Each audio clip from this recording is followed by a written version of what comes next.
Kicking off for the Saints is number 2, Logan Ard, a junior from Rock Hill, South Carolina. And back deep to return for the Braves, it will be Teron Huffman and JoJo Span. 15 minutes on the first quarter game clock. The fans making some noise for the players on Lumbee Guarantee Bank Field at Grace P. Johnson Stadium. And we are underway. A high short kick. It will be fielded at the 23-yard line. And not a lot of room to work there. Taken to about the 31-32-yard line by Huffman. And the Braves will have solid starting field position for their opening drive. Yeah, that's what you hope to see is real good starting field position right there. Very high kick. Interesting choice there. Not sure if that was just a bad kick or if that was their intention, not letting Teron Huffman get a run up. So the Braves come out onto the field for the first possession of the game. Patrick O'Brien, the quarterback, leads his troops out there. John Rich, JoJo Span, 2 of the receivers. B.J. Bunn, the other receiver in the starting lineup. Rontonio Stanley is the tailback behind the offensive line of Keys, Funderburk, Hassard, Whitehurst, and Butler. 2 receivers to the left, 1 to the right, and a fullback / tight end in the formation. Dropping back to pass is O'Brien. He throws over the middle, has Bunn caught at the 50-yard line, stiff arm into Saints territory and taken down at the 40-yard line. A big play, flag comes in late. I think there was a hand in the face mask, and the Braves will keep marching down the field. Yeah, I wish we could say we were surprised there, but I think we kind of figured that B.J. Bunn would probably be the first receiver to catch a ball today, and a good route there to run that sort of post, and just soft coverage right there. Patrick O'Brien, perfect. Martin Munn, the Braves fullback, was in there on pass protection. He trots off the field, and the Braves will go a little bit quicker out there on the field. B.J. Bunn comes into the game with 892 yards receiving. The 1,000-yard mark is certainly in play when you talk about a guy who in his last 3 games is averaging over 180 yards per game. It was a face mask penalty, so the Braves move the ball up to the Saints' 25-yard line. 1st and 10 from the right hash. Just about 15 seconds off the game clock in this one. 2 receivers to the left, 1 to the right. Shotgun formation for O'Brien. Saints shifting on the defensive line. O'Brien looks to the sideline. Play clock at 13. Plenty of time for the Braves offense to make something happen. Just 1 play and they're already deep in Saints territory. Here's the snap. It's a pitch play on the left to Stanley, trying to stretch it to the corner. Running to the sideline, 20, and he's pushed out of bounds. A gain of about 6 for Rontonio Stanley. And more importantly, doesn't take the big hit.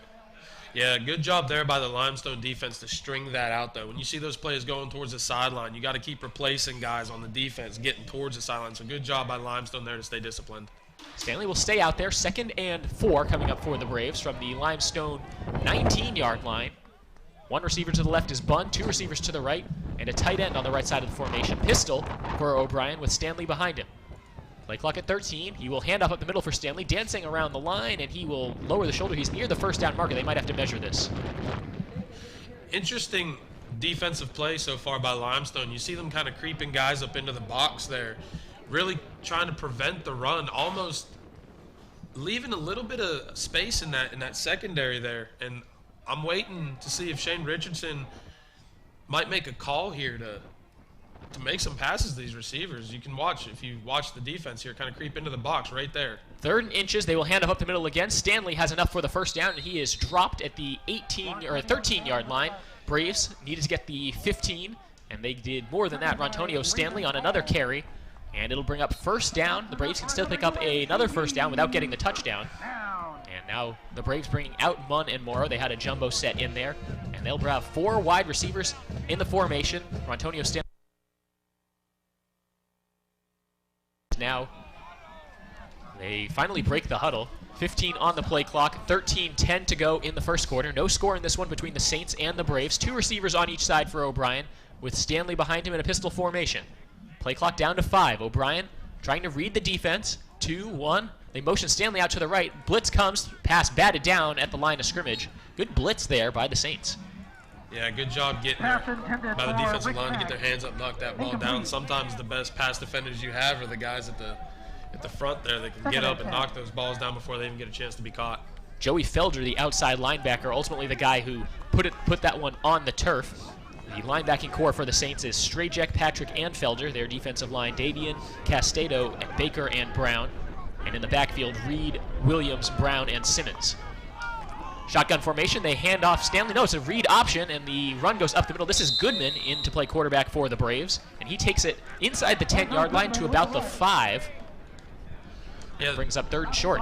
They like to do that every now and again, bring in Goodman. He's a little bit more athletic than Patrick O'Brien is, so when you bring Goodman in, he kind of gives you that versatility with his feet. Now the Braves keeping Goodman out there, so he ran to the sideline. They rotated some more guys out. Limestone, I think they can probably try to key in on the run a little bit here. 3rd and 4 from the 6-yard line. Play clock at 12 for the Braves. Goodman keeps it himself, diving to the middle. I don't think he got there. Taken down to about the 4-yard line. They needed to get it inside the 3. Read option, and the quarterback just lowered his shoulder, tried to get into the middle of the line. Yeah, I gotta say, I'm a little bit surprised with the play call here. And there's Patrick O'Brien heading back onto the field now. 4th down, the Braves are going to go for it, so not letting Matt Davis come out and kick. 4th and 3 from the 5.5-yard line for the Braves. Under 12 minutes to play in the quarter. O'Brien with 2 receivers on each side. Ball on the left hash. This is a makeable field goal for Matt Davis. But the Braves going for it. Dropping back to pass is O'Brien. He has time. Throws left. A lot of contact. Incomplete. No flag on the play. Some Braves players ran into each other, and it's a turnover on downs. That is a big deal for Limestone. You have the big play to B.J. Bunt. You get the penalty, and it looks as if the Braves are going to score early on in this football game, and you got to wonder if this is going to come back and haunt the Braves later. Not taking the points on a very good first drive. They had 1st and 10 from the Limestone 25-yard line. That's pretty much field goal range already. Granted, that's a long field goal, but the Braves come up empty-handed. Limestone takes over on their own 5-yard line. 11:36 to play in the first quarter. No score. And leading his offense onto the field for the first time is quarterback Jonathan Clark. He has 3 receivers to his left, 1 to the right. Drops back to pass, finds a running back on the swing route, and he takes it out to about the 10-yard line. The catch made by Jaquan Mays, and he gets about 4 yards. Yeah, good tackle by number 56, Ayers Brooks there, getting around the ankles. You saw the missed tackle by Elijah Williams there. So the offense looks like this for the Saints. Jonathan Clark, a redshirt sophomore from Kings Mountain, North Carolina, is the quarterback. Jaquan Mays, a redshirt freshman from Florence, South Carolina, is his running back. The wide receivers, DeAndre Baskett, Deontay Fleming, and Vincent Smith. And the line from left to right, Davis, Marr, Nail, Terry, and Archie III. Also tight end Fabian Jefferson in this formation. They will read option give on the running back to the left tackle. He has plenty of room across the 20 to the 23-yard line. Big first down run for Jaquan Mays. Yeah, good run. Good job to find the hole there. Follow his blockers up in there. I think they'll credit number 51, Albert Wright, with the tackle there. Braves defensively look like this. We talked about Mike Keck on one defensive end spot. Also see Austin Locklear, Marquin Hill, and Tyler Hinton across the defensive line. Garrett Barnett, Elijah Williams, Albert Wright, the linebackers in the defensive backfield. Mike Lawrence, Matt Thomas Quick at 2 defensive back spots, and the safeties Josh Manns and Tariq Holloway. 3 receivers to the right, 1 to the left for the Saints. They will fake the handoff. Dropping back to pass is Clark. He has time, looks deep over the middle, and has a man caught at the 40, and he's still on his feet. 25, 20, 15, 10, and he will walk in a touchdown for Deontay Fleming. A giant 75-yard connection for a touchdown. Saints 6, Braves 0. Yeah, I think that play right there just took the breath out of the crowd. I don't think anybody thought a running team like this would come in and throw a 75-yard bomb like that in the first quarter, but there it was. There it is. And now, if you're the Braves, you got to come back out and answer that. They just got hit in the mouth. Let's see how the Braves respond. 10-12 remaining in the first quarter. It's Saints 6, Braves nothing. This is from a Limestone team that averages under 140 yards per game through the air. They just picked up 75, and now on to attempt the extra point is Logan Ard. It's up and it's good. And with 10-12 remaining in the first quarter, it's Limestone 7, UNCP 0. We'll be right back.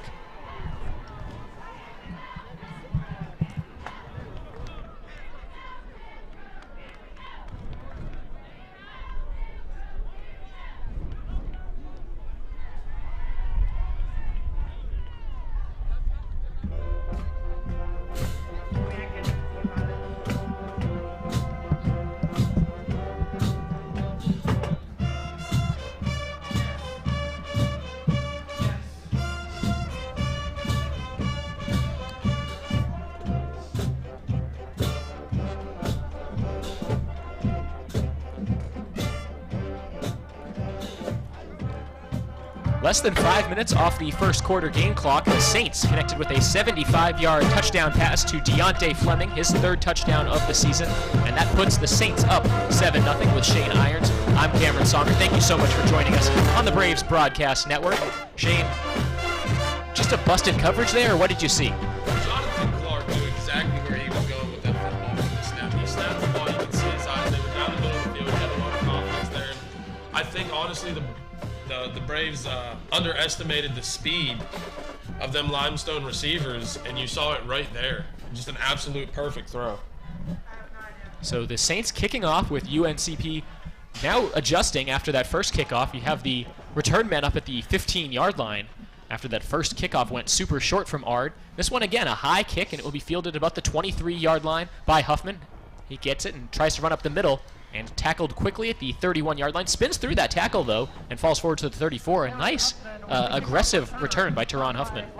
Yeah, good job there fighting for the extra yardage. A couple extra yards could be all the difference in scoring or not scoring. And we'll see what the Braves come out with here to answer. Patrick O'Brien is the quarterback right now, and we'll see if they try to match a deep shot of their own or if they'll be content to high percentage passes and handoffs to Rontonio Stanley, who's been the leading rusher this season for the Braves. We had that big pass by O'Brien to B.J. Bunn, which put B.J. Bunn alone at the leaderboard in UNCP history for single-season yards receiving. They set up a screen on the outside, complete to Span. He's across the 40 to about the 42-yard line. This is nearly enough for a first down.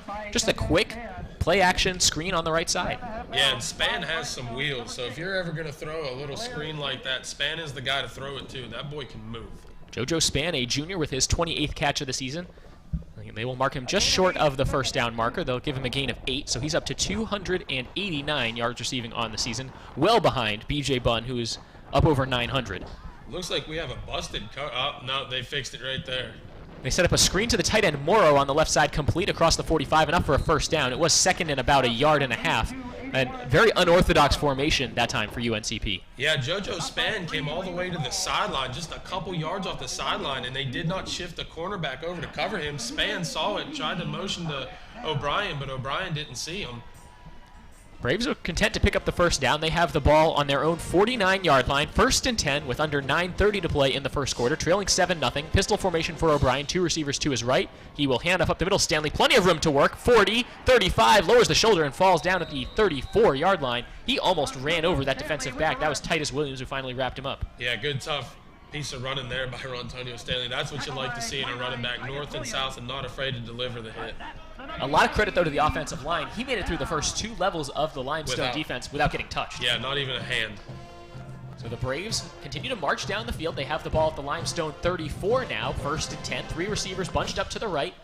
O'Brien in a shotgun formation with Stanley to his left, and all alone on the left side is Span. Low snap, O'Brien gets to it, throws left, complete to Span, and he steps backwards, caught, wrapped up at the 24-yard line, and he's right near the marker, and we'll see if they give him forward progress. I'm liking this, the mismatches Span creates here, because with his speed, it's hard for him to cover, and I think Patrick O'Brien's starting to realize that, and now you see Span with 2 catches here on this drive alone. First down, Braves to the Limestone 24-yard line. 8:40 remaining in the first quarter, and the Braves offense continuing to have no problem in the middle of the field. Let's see how they do closer to the end zone. 2 receivers to the right, 1 to the left, a tight end on the left. Shotgun formation for O'Brien. He will look to the right, complete to Span, who has to leap up to grab it. Trying to turn the corner, spins past 1. He's at the 20, falls down to about the 16-yard line. A nice move to break a tackle by JoJo Span and pick up some yards after the catch. Yeah, good move there by Span. Now, 3rd catch on this drive. So Span might be due for a big day in the stat book. He juked out Blair Strajek, a redshirt junior who transferred to Limestone College from West Virginia University. One of the more experienced players, one of the older guys on this Limestone roster. 2nd and 2 coming up for the Braves. 8 minutes remaining in the first quarter. UNCP down 7-0. 2 receivers to the left, 1 to the right. O'Brien will drop back to pass, setting up a screen, lobs it to the left side, has a man in the end zone. Caught, touchdown, Braves. John Rich, the senior, making the catch. Yeah, beautiful recognition there by Patrick O'Brien. He sees the blitz coming off the left side of his line, which means there's likely less guys on that side of the field, and he throws the ball where? To the left side of the field, and there's John Rich waiting. Almost looked like the line started to let guys through. You thought that they might be trying to set up a screen to the running back. That wasn't there. They went to the end zone, and the senior comes up with the catch. Matt Davis on to attempt the extra point for UNCP, trying to tie this score with 7:48 remaining in the first quarter. The snap is down. The kick is up. There's a flag on the play. They will put their hands up, signaling the extra point was good, but we'll see what the flag is for. Matt Davis, the redshirt junior kicker, has been so good on extra points. Braves signaling that that should have been against Limestone as the Braves special team heads to the sidelines. We'll see whether this will be enforced on the kickoff. Yeah, waiting for the call here. I didn't see anything. saying offsides, but they will wave it off.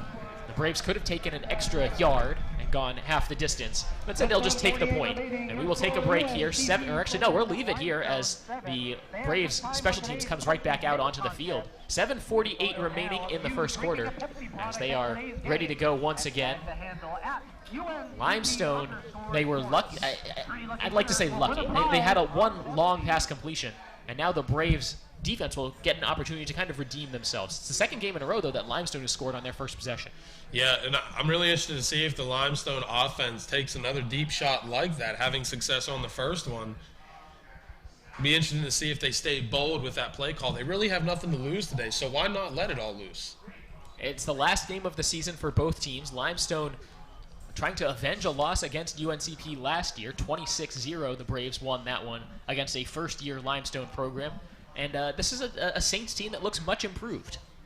7:48 remaining in the first quarter. Braves kicking off. Matt Davis, after he hit the extra point that tied the game.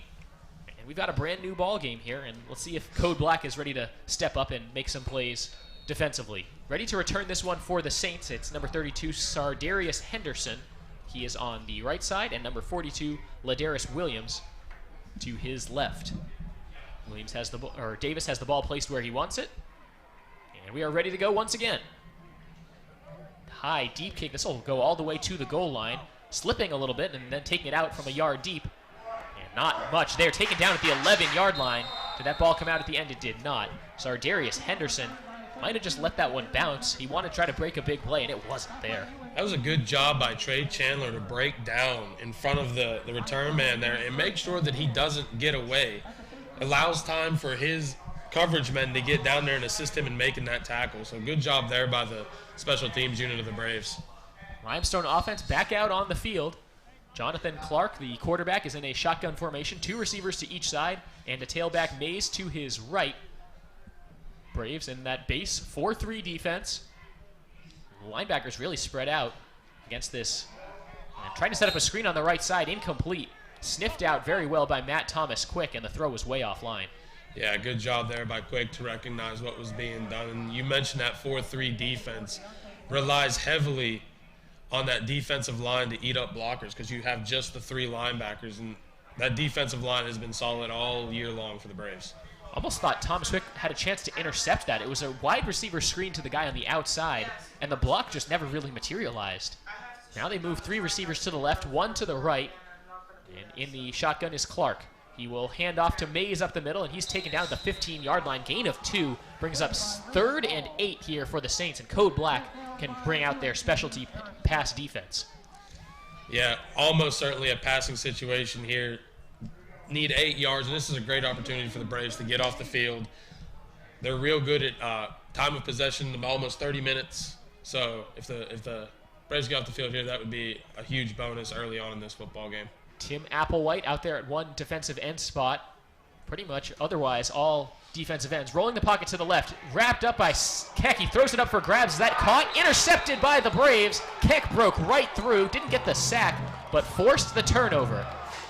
Yeah, great job there. You force the turnover because you're in the face of the quarterback. So even though he doesn't get credit for that sack, he's a part of the interception process. So, and that was a defensive lineman that intercepted that football. So good hands for the big man.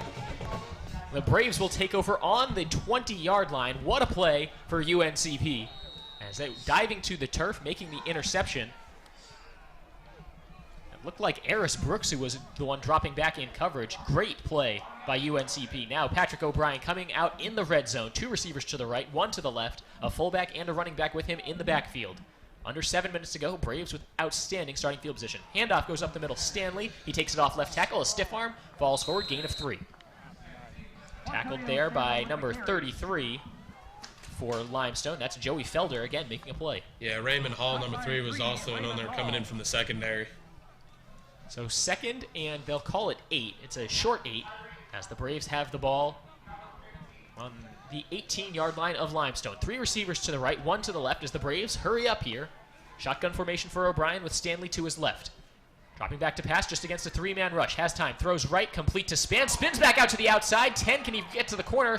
Stutter step, and he's pushed out of bounds at the 3-yard line. JoJo Span How about the field awareness to cut the opposite way from his momentum? Yeah, we talked about it already. Very fast, good, quick change of direction there, and it's hard if you're a defender to keep up with that. UNCP bringing on a host of substitutions. Cliff Jones will come in and play running back. Martin Munt and Dylan Davis, both fullbacks in this formation. I think the Braves are just going to try to power this one through. First and goal from the 3, trying to take a one-score lead with 6 minutes and 10 seconds remaining. We're tied up at 7 in the first quarter. O'Brien comes out. He's under center. 2 fullbacks to his left, and Jones behind him. He gives off to the tailback, trying to stretch it out off left tackle. Lowers the shoulder, and he's down at about the 1-yard line. Yeah, they also checked in an extra offensive lineman there, number 68, Jared Johnson. So if that doesn't says we're going to run the ball, I don't know what does. Just the one wide receiver in the formation is number 5, Jonathan Huff, who has just 6 catches on the season. He stays out there. No substitutions for the Braves. Second and goal. So they got about half the distance they needed. Ball marked about halfway between the 1 and the 2-yard lines. They switch the formation, and now we'll try the right side. Jones bounces off one of the linemen, and he's down at the line of scrimmage. No gain on the run for Cliff Jones, the redshirt junior from Wake Forest, North Carolina. Credit to the Limestone defense for standing tall here. You would think a yard is very easy to gain, but this Limestone defense is making it very, very difficult here. Now the Braves going back with a more traditional offensive look. Out comes the extra lineman. Out comes Jones. Antonio Stanley back out there, and B.J. Bunn. Bunn is on the right side of the formation in the slot out there with Huff all the way on the outside. A fullback and a running back with O'Brien in a pistol formation. And the tight end in there as well. It's Morrow. He's motioned to the left side. Play clock down to 10. Plenty of time for O'Brien to get this snap off. Third and goal from the 2. Handoff goes up the middle. Stanley, he's in. Standing up. Touchdown. Braves. Rontonio Stanley with another one. That's his 7th touchdown of the season. Yeah, great play there. Again, terrific blocking by this offensive line. We always give credit to the running backs, but again, Rontonio Stanley walked in virtually untouched. So awesome job there by that offensive lineman. Give the big guy some credit. 4:52 remaining in the first quarter. Matt Davis on to attempt the extra point to make it 14-7. B.J. Bunn stays on the field to hold for the extra point. High snap, he gets it down, and the kick is up, and it is good. 4:52 remaining in the first quarter. The Braves take a 14-7 lead. We'll be back in just a moment. You're listening to UNCP Braves football.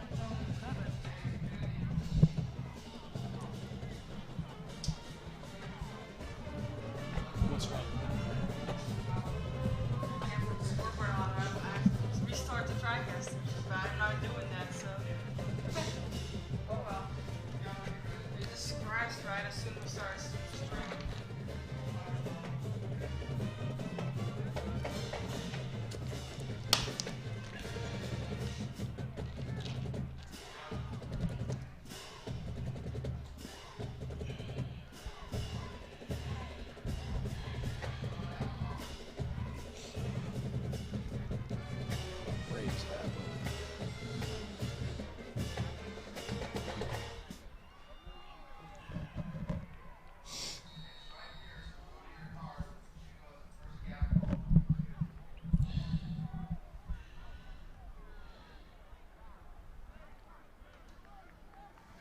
Matt Davis on to kick off for the Braves as they have the 14-7 lead over the Limestone Saints on Senior Day in Pembroke. A high, deep kick. It will be fielded at the goal line and taken out by Sardarius Henderson. Trying to take it up the middle. A little bit more room to work this time as he's down to the 26-yard line. Again, good coverage by the Braves special team. And that's where the Saints will take over following an interception that gave the Braves the ball on the Limestone 20-yard line. They punched it straight in to take the lead. And Code Black ready to do their job once again. Shane Irons, Cameron Songer here with you on the Braves Broadcast Network. Shane, Mike Keck 2.5 sacks away from the school career record at UNC Pembroke. Is he frustrated that he didn't pick up a sack on that last defensive play? You know, I don't think so. I think he's satisfied with the fact that, you know, one of his fellow teammates benefited from the penetration that he got and the pressure he put on the quarterback. He's already had a great season. Shotgun formation. Handoff goes up the middle for Mays. Lowers the shoulder. 4 or 5 yards there for him as he kept the feet churning. Jaquan Mays from Florence, South Carolina, averaging about 4.1 yards per carry this season, 64 yards per game.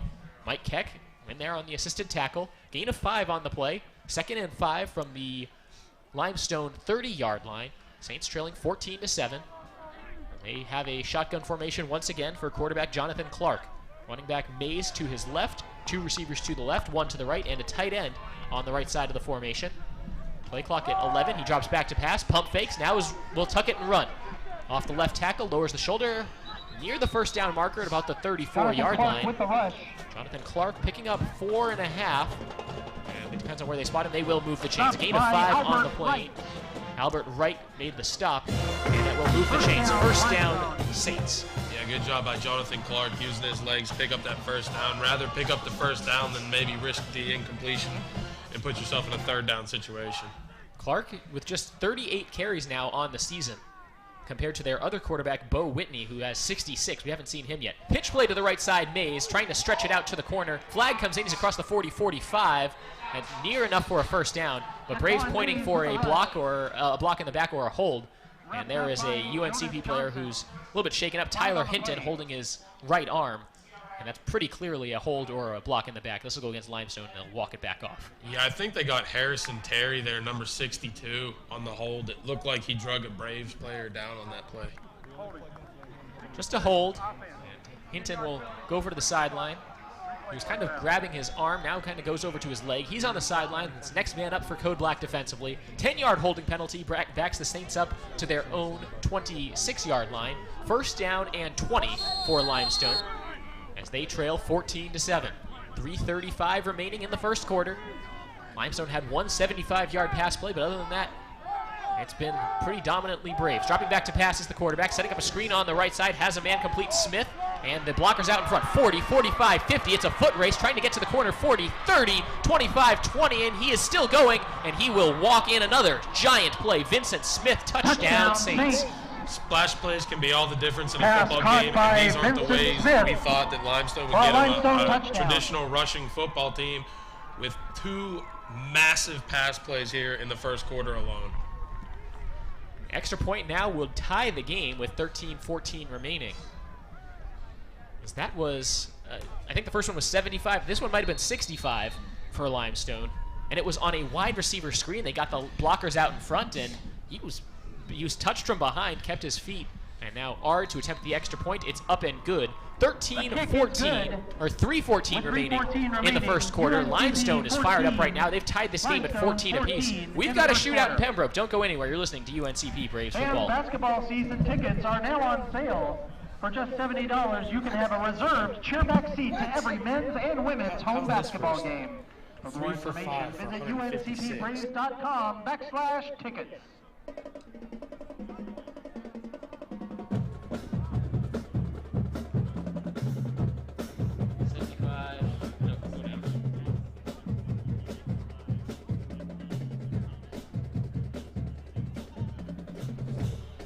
Unbelievable.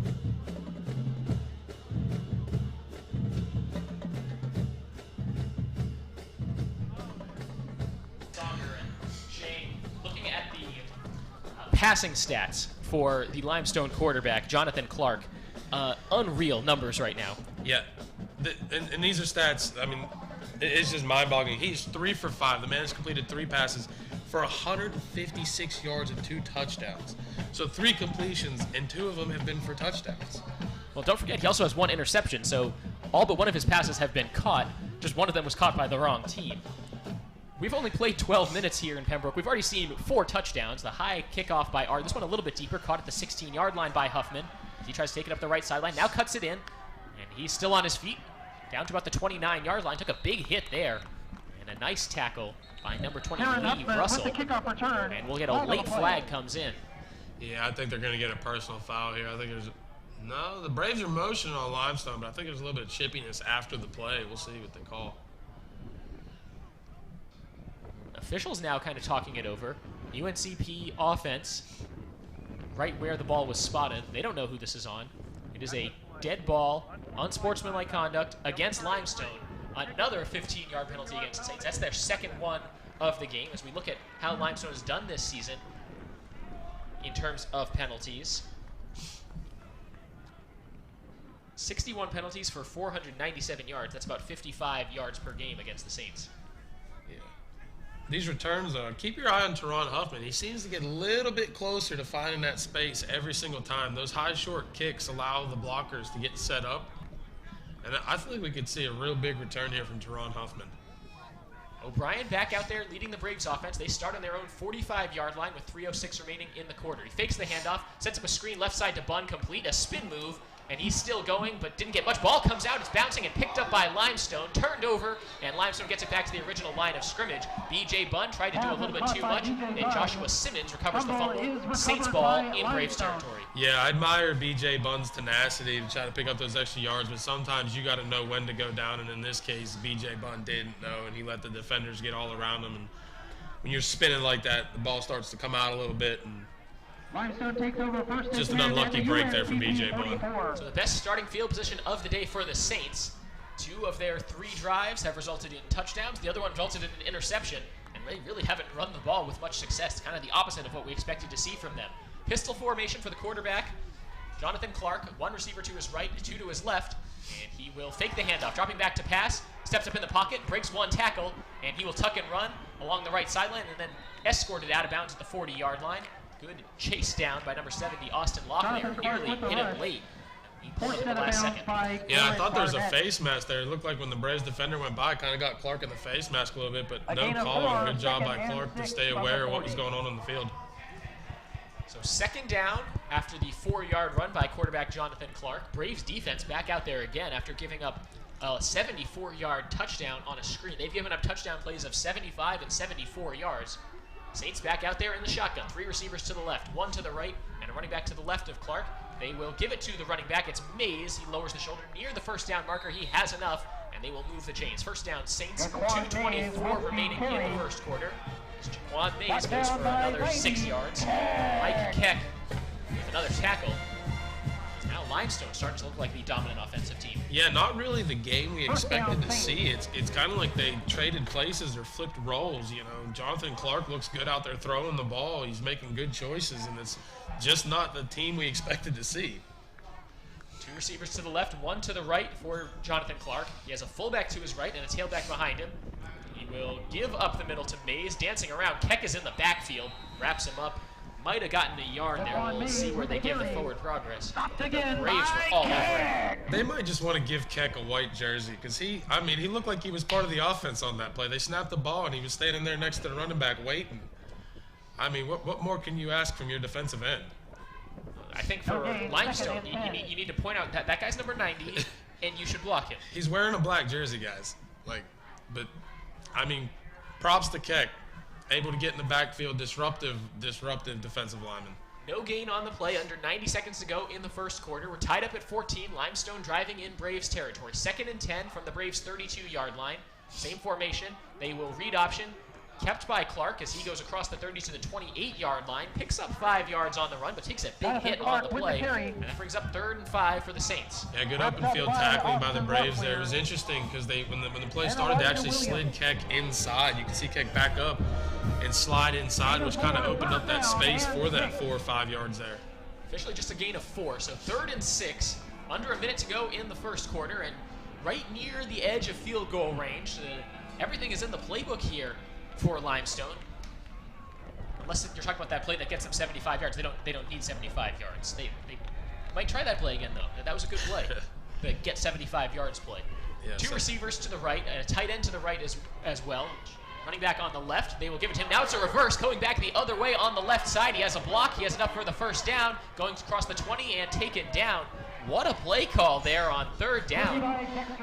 Yeah, you've been real straightforward in your play call all game long. But when you run something like that, I mean, the defense just gets caught off guard chasing the runner rather than getting in front of him. That was number 23, Dexter Jackson, who has just 3 catches on the season. They hand off to the running back, and the wide receiver comes end around. They flip it to him. First down for the Saints. They don't need to run another play here. 10 seconds left in the first quarter. They have the ball on the Braves' 19-yard line. First time they've been in the red zone. 5-4, 3 seconds left in the first quarter. They get the snap off, rolling the pocket to the right on a design play. Now stepping up in the pocket, throwing over the middle, and it's incomplete. It falls harmlessly to the turf in the end zone. Looking over the middle for, it looked like Fleming again, and it goes incomplete. It's a dangerous pass by Clark there. There were 4 Braves on 2 receivers. That's the end of the first quarter. Little bit iffy on the play call there, but like you said, falls harmlessly to the turf. No harm, no foul. That's the end of quarter number 1. 15 minutes in the books. 14-14 is the score. The teams will switch sides, and we'll be back in just a moment. You're listening to UNCP Braves football. Do they want what's been going on in the field?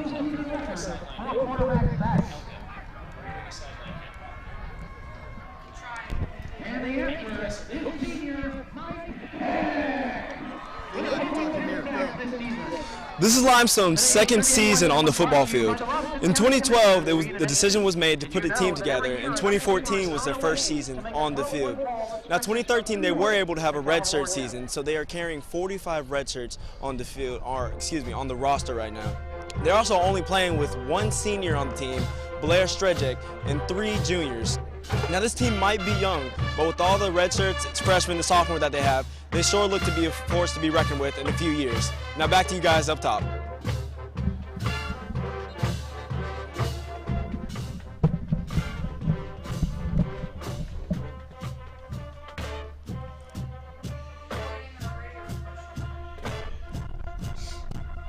Thanks for that sideline report, Bryant. Back here in Pembroke, UNCP football taking on Limestone as the Saints getting ready to go once again on offense. They have the ball in the red zone on the UNCP 19-yard line. Yeah, we talked about Jonathan Clark's stats at the beginning of his drive, so let's talk about Patrick O'Brien here. 8 of 10, 92 yards and 1 touchdown. So solid play by Patrick O'Brien. What's the difference? The big splash plays.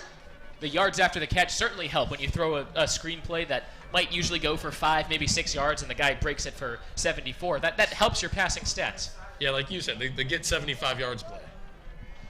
Limestone comes out, 2 receivers to the right, 1 to the left. They give to Mays up the middle as he falls forward, gains a yard or 2, and it brings up 3rd and long. 3rd and 8 coming up for Limestone after the first play of the second quarter. Handoff went up the middle to Mays, and he didn't have a lot of room. UNCP on defense here. 14-14 is the score. Limestone facing 3rd and 8 here on the Braves' 18-yard line.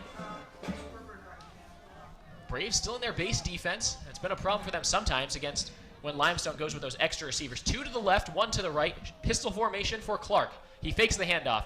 Rolling to the right, he's flushed out, gets rid of it the last second. It's caught and hit before he could get to the marker. Flag comes in late on the completion, and we'll see what this is for. Limestone had the ball right near the 10-yard line, about a yard short. Now the officials saying there was an ineligible receiver downfield against Limestone, and that'll back them up again. It'll give them another chance on a 3rd down, though. It would have been 4th there. You had a tough call. Do you go for the yard or 2 that you need for the first down, or do you kick a field goal? At least in this instance, you get another shot at 3rd down. And now they're looking over to the Braves sideline. We'll see if Shane Richardson doesn't decline this. And he will actually decline it. They will let the results of the play stand as he was multiple yards short. He needed the 10. They got to about the 13. Brings up 4th down for Limestone, and no decision from them to bring on their kicker. They keep their offense on the field. 4th down and 3 for the Saints. They need to get it inside the Braves' 10-yard line. First minute of action here in the second quarter. Tied up at 14 apiece between the Braves and the Limestone Saints. And now Limestone wanting to talk to the official. Play clock's still running. I'm not sure if they want to call a timeout here. The coach is on the field and talking to the official. As the play clock continues to run down, they might be taking a delay of game to set up something for their kicker. And now here is the timeout. Timeout on the field. And we will keep it here to talk about just what's going on in this one, Shane. Saints, this is not what we expected to see from them at all. Yeah, if you'd have told me today that in the first quarter of this football game that the Limestone Saints would have about 160 yards passing, I'd have said you know nothing about football. But here we are at the end of the second quarter, and the Saints have 160 yards passing the football. And it's just really been through a coverage breakdown on the first one. I don't think the Braves expected a throw from Jonathan Clark like that. But then the second one was just a really good screen, and the Braves just weren't able to get in position to make the tackle. So here you are. You have 2 plays, 75 and 74 yards, amassing what is a tremendous first quarter for the Limestone Saints in a game I think most people thought would really go the Braves' way. You'd think that the Braves would have been favorites here coming in against a team that's 2-7 in just their second year of collegiate football, taking on UNCP with that 5-4 record. The Braves with a couple wins over teams that were ranked in the top 25 when the Braves played them. And now all of a sudden, the Braves are looking at potentially falling behind in this one. We look at the first quarter stats. Total rushing yards, pretty even for each team. 50 for Limestone, 42 for the Braves, but the big difference in passing yards, 156 for Limestone versus 92 for UNCP. After the timeout, Limestone decides they do want to kick this field goal here. It will be about a 29-yarder for Logan Ard. Snap is down, the kick is up, it's a low one, and it's hooking to the left, and it is no good. The field goal attempt, no good. 13:42 remaining in the second quarter, and we're still tied at 14. Yeah, it's a big win for the Braves there on a drive that was really starting to eat up some time, eat up some yardage. So a good win for the Braves defense there to get their offense back on the field. Patrick O'Brien comes back out. He's 8 of 10 so far with 92 yards and 1 touchdown. He's really liked connecting with JoJo Spann. 4 catches, 41 yards for Spann. As BJ Bunn has just 3 catches, but also, or 2 catches, but 1 fumble. 27 yards for BJ Bunn, who came into the game at 892. He's getting closer to the 1,000-yard mark this season. The goal he set for himself at the beginning of the year. 2 receivers to the right, 1 to the left for the Braves as they take over on their own 20. Tied up at 14 with the Limestone Saints. Motion along the defensive line, but they're able to scamper back before contact was made. O'Brien in a shotgun. He's got Montonio Stanley to his right. Play clock down to 5, but the game clock stopped at 13:42. He finally gets the snap, and it's a delayed handoff to Stanley. Bounces off the left tackle and some room to work along the left sideline. He scampers out of bounds at the 26-yard line. Yeah, I'm looking at this defense, and I've been trying to figure out what it is the majority of this football game, but it looks like a 4-2-5. So you have just the 2 linebackers, 4 defensive linemen, but 5 guys in your secondary. And a defense like that relies heavily on guys in your secondary to be able to come up and stop the running back. And so we'll see if that becomes an issue later on as these cornerbacks get tired of covering. And certainly their linebackers are kind of small. Joey Felder, the outside linebacker, is just 6 foot, 200 pounds. Handoff up the middle again. Not a lot of room to work for Stanley. They actually will spot him back at the 24 on the original play. He gets a yard to the 25. His foot must have touched out of bounds along the Limestone sideline. Now they will give him the 26-yard line. So basically just 6 yards over those first 2 plays. 3rd and 4. Martin Munn, the fullback, comes on, replaces tight end Zelius Morrow for this formation. Yeah, the Braves have been pretty good in 3rd down this season. 40%, I think, is what the statistic I saw said about the Braves picking up first downs throughout the season. That's actually pretty good.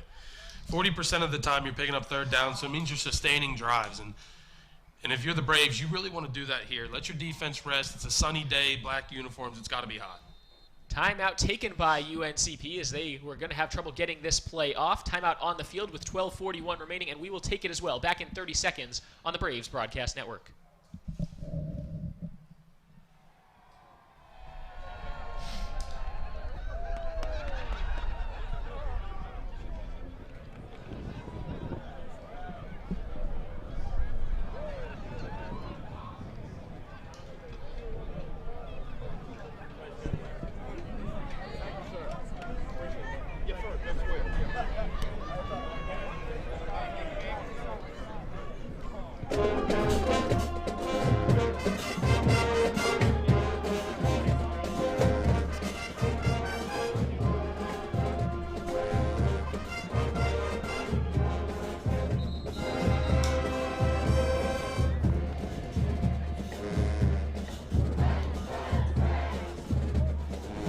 Braves break their huddle and ready to go once again. UNCP football on senior day taking on the Limestone Saints. 12:41 remaining in the first half, tied up at 14 apiece. With Shane Irons, I'm Cameron Songer. Thank you so much for joining us on senior day for the Braves. It's a cool November afternoon in Pembroke, North Carolina. Temperature hovering in the low 60s and breeze blowing across the field. O'Brien in the shotgun, drops back to pass, has time, looks right, and has Bunn. No, it comes out at the last second. Incomplete pass. As Bunn went to the turf at the 30-yard line. Would have been enough for a first down, but he couldn't haul it in. Yeah, that's what you want if you're the Limestone defense. Now you get to take a break, put your offense back on the field, who's had some success today. And if you're the Braves, I think that's kind of a little bit of a loss there. I don't think you wanted to go, after you stop, they missed the field goal. I don't think you want to give it back so quickly. First punt of the game for either team. It'll be Darius Williams for the Braves. Limestone's drives, it's been touchdown, interception, touchdown, missed field goal. And now Williams, the punt nearly gets blocked. No flag comes in as it bounces down to about the 40-yard line. Braves will finally down it. Limestone will start on their own 40. Limestone's drives, touchdown, interception. Or we said Limestone's drives. The Braves' drives, All right, fans, This is their first punt. We've had the first one ended on a turnover on downs and then 2 touchdowns. Yeah, so if you're a person who's interested in trends, so touchdown, miscue, then Limestone's due for a touchdown. If you're a person who likes trends, but obviously we're hoping Code Black can prevent that from becoming a thing. 2 touchdowns for Limestone, a 75-yard pass and a 74-yard pass. And they start on their own 40, so the longest pass they could get here would be about 60 yards from where they're starting. Handoff goes left side. Breaking one tackle is Mays, and he is wrapped up in the backfield. He got away from one, couldn't get away from the rest of the Braves defensive line. Austin Locklear had the initial penetration. Yeah, good job by Austin Locklear to be in the backfield that quickly, slow him down, and then you see a host of Braves come in right behind him to clean up. Loss of 3 on the play. 2nd and 13 for the Saints. 12 minutes remaining in the first half. Tied up at 14. Saints driving from right to left across your radio dial. They're wearing white helmets, white jerseys with blue numbers, and white pants. Braves with their black helmets, black uniforms, and black pants, black socks, black shoes, all black everything. Play action, rolling to the right, breaking one tackle and finally getting rid of it while he was being held. The flag comes in. That goes down as a sack for Tyler Hinton. Yeah, good job there by Tyler Hinton, and that'll be the first sack by either team today. Kind of an interesting stat there if you're following the Braves defense closely, because genuinely they're all around the quarterback. UNCP so good at getting to the quarterback earlier this season. It's been something they've struggled with as of late. As they talk about this one, this should be intentional grounding, as the quarterback was wrapped up on his way going down. He was out of the pocket, where usually you can down the ball, but you can't be actively being tackled. So intentional grounding called on quarterback Jonathan Clark, and that backs the Saints way up, as it basically counts the same as a sack. Yeah, 2nd and a mile here. They mark him down, spot foul. They need to get it to midfield. They started on the 40, and this will bring up 3rd, and like you said, a mile. Ball spotted on their own 24-yard line. So 3rd and 26 here coming up for the Saints. Braves not really backing up here, showing a little bit of pressure. They back off it. 4-man rush, setting up a screen over the middle. Caught. 30, 35, cuts it to the outside. 40, 45. They convert, and room to go. 40, and finally pushed out. What a play by Deontay Fleming. 3rd and 26, the Saints convert. Yeah, deja vu. I think we saw that play earlier on go for 74 yards, and we see it again here go for 36, 40 yards there. I'm not even... I was worried he was going to break it. It was going to go for 76. Yeah, well, it looked to be that way for a minute, but the first touchdown was 75. Second one was 74. It wouldn't have been right if the next one was 76. The 3rd touchdown should have been, a lower number. But there you go. 1st and 10 for the Saints into Braves territory. Ball on the 38-yard line. 11 minutes to go in the first half. Clark is in a shotgun. 2 receivers to his left, 1 to the right. He gives Mays off right tackle. Keck chases him down from behind. A gain of 1.5 on the run for Jaquan Mays. Jaquan Mays with the rush.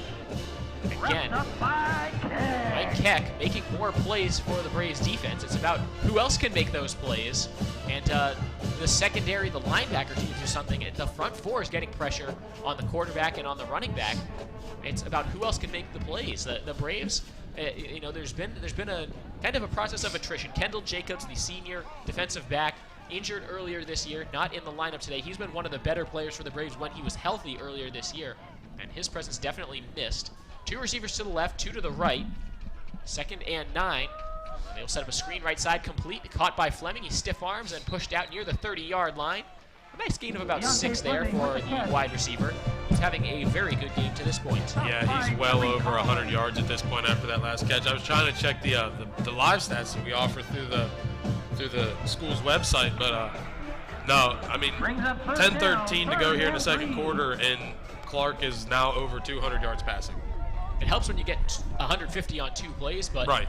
There you go. 3rd and 3. Braves defense trying to get off the field. 10 minutes remaining in the 2nd quarter. Shotgun formation. They give up the middle to Mays. He tries to break through. He's near the 1st down marker as he's taken down from behind by Mike Keck. And it looks like he might have enough. Let's see where they spot the ball. It's one of those where the running back falls, then kind of falls again, and then keeps stretching the ball forward to try to sell it. Didn't need to do that. 1st down, Limestone. He had it straight forward. Yeah. The Saints really moving the ball against the Braves defense now. Ball on the Braves 27-yard line, right hash. 2 receivers to the left, 2 to the right. no tight ends, running back to the right of Jonathan Clark. He sets up a screen right side, complete to Fleming again along the sideline, and this time the Braves are ready for it. Shoved out by Tyreek Holloway, gain of 3. Yeah, they're really starting to pick on the Braves secondary here. They really feel like Fleming is the kryptonite to this Braves defense, and so far they've been right, except for that play right there where Tyreek Holloway sniffs that out quickly. But you see the Limestone offense kind of settling in here. You're starting to see this spread offense open up the field a little bit more. You see some Braves substituting out. We saw Ed Hopper, Braves defensive tackle, go to the sidelines.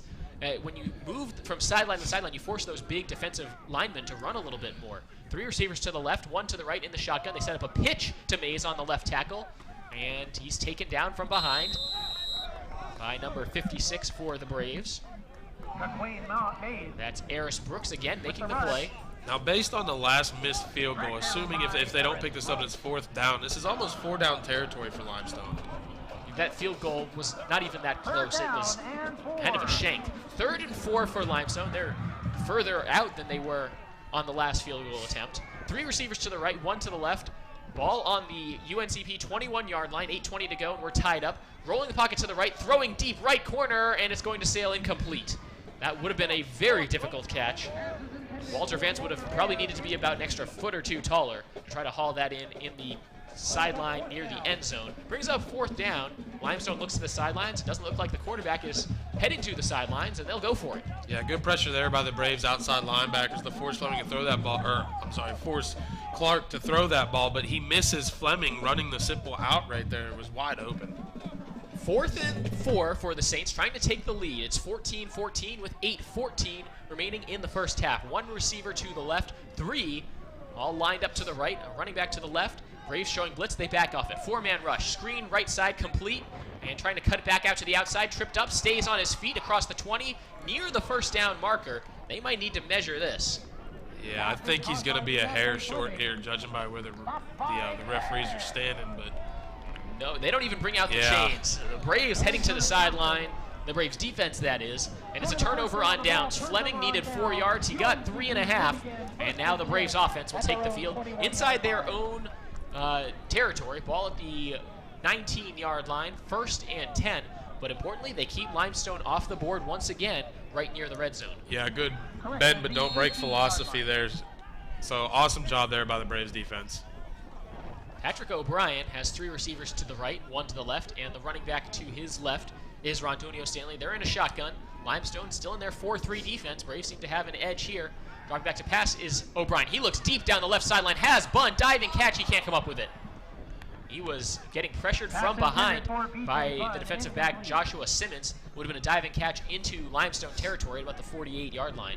Yeah, I think Patrick O'Brien needs to push that ball a little bit more towards the sidelines. It didn't seem like he got all he wanted on that ball, causing Bunn to dive back inside a little bit there. But I think if he pushes that ball to the sideline, we see a different result there.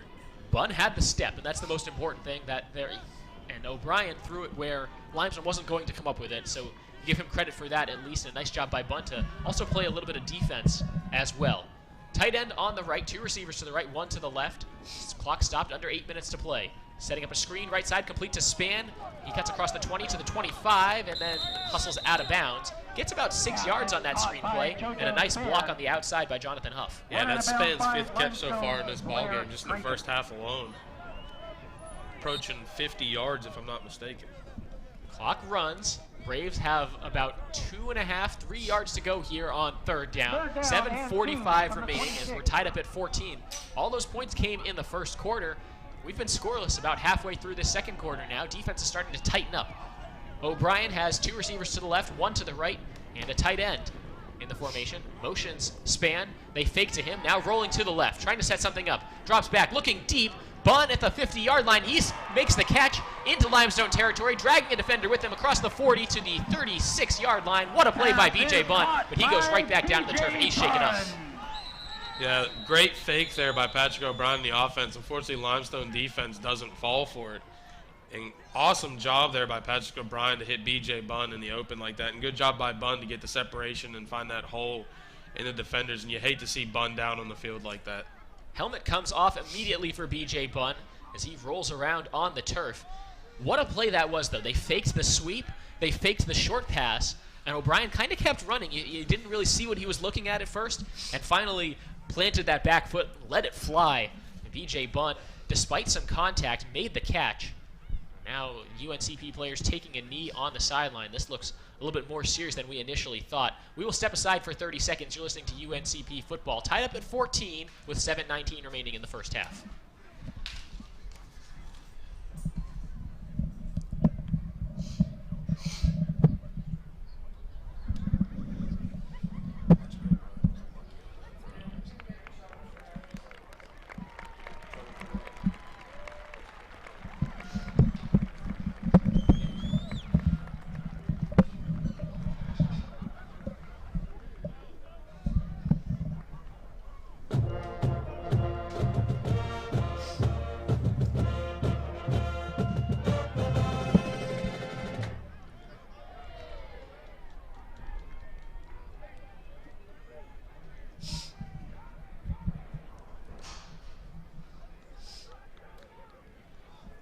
BJ Bunn being helped to the Braves sideline. Doesn't appear to be bearing any weight on that left leg. Bad news for the Braves. Their top wide receiver, a guy who was getting so close to the 1,000-yard mark, and a guy who had already broken the school single-season record earlier today for receiving yards.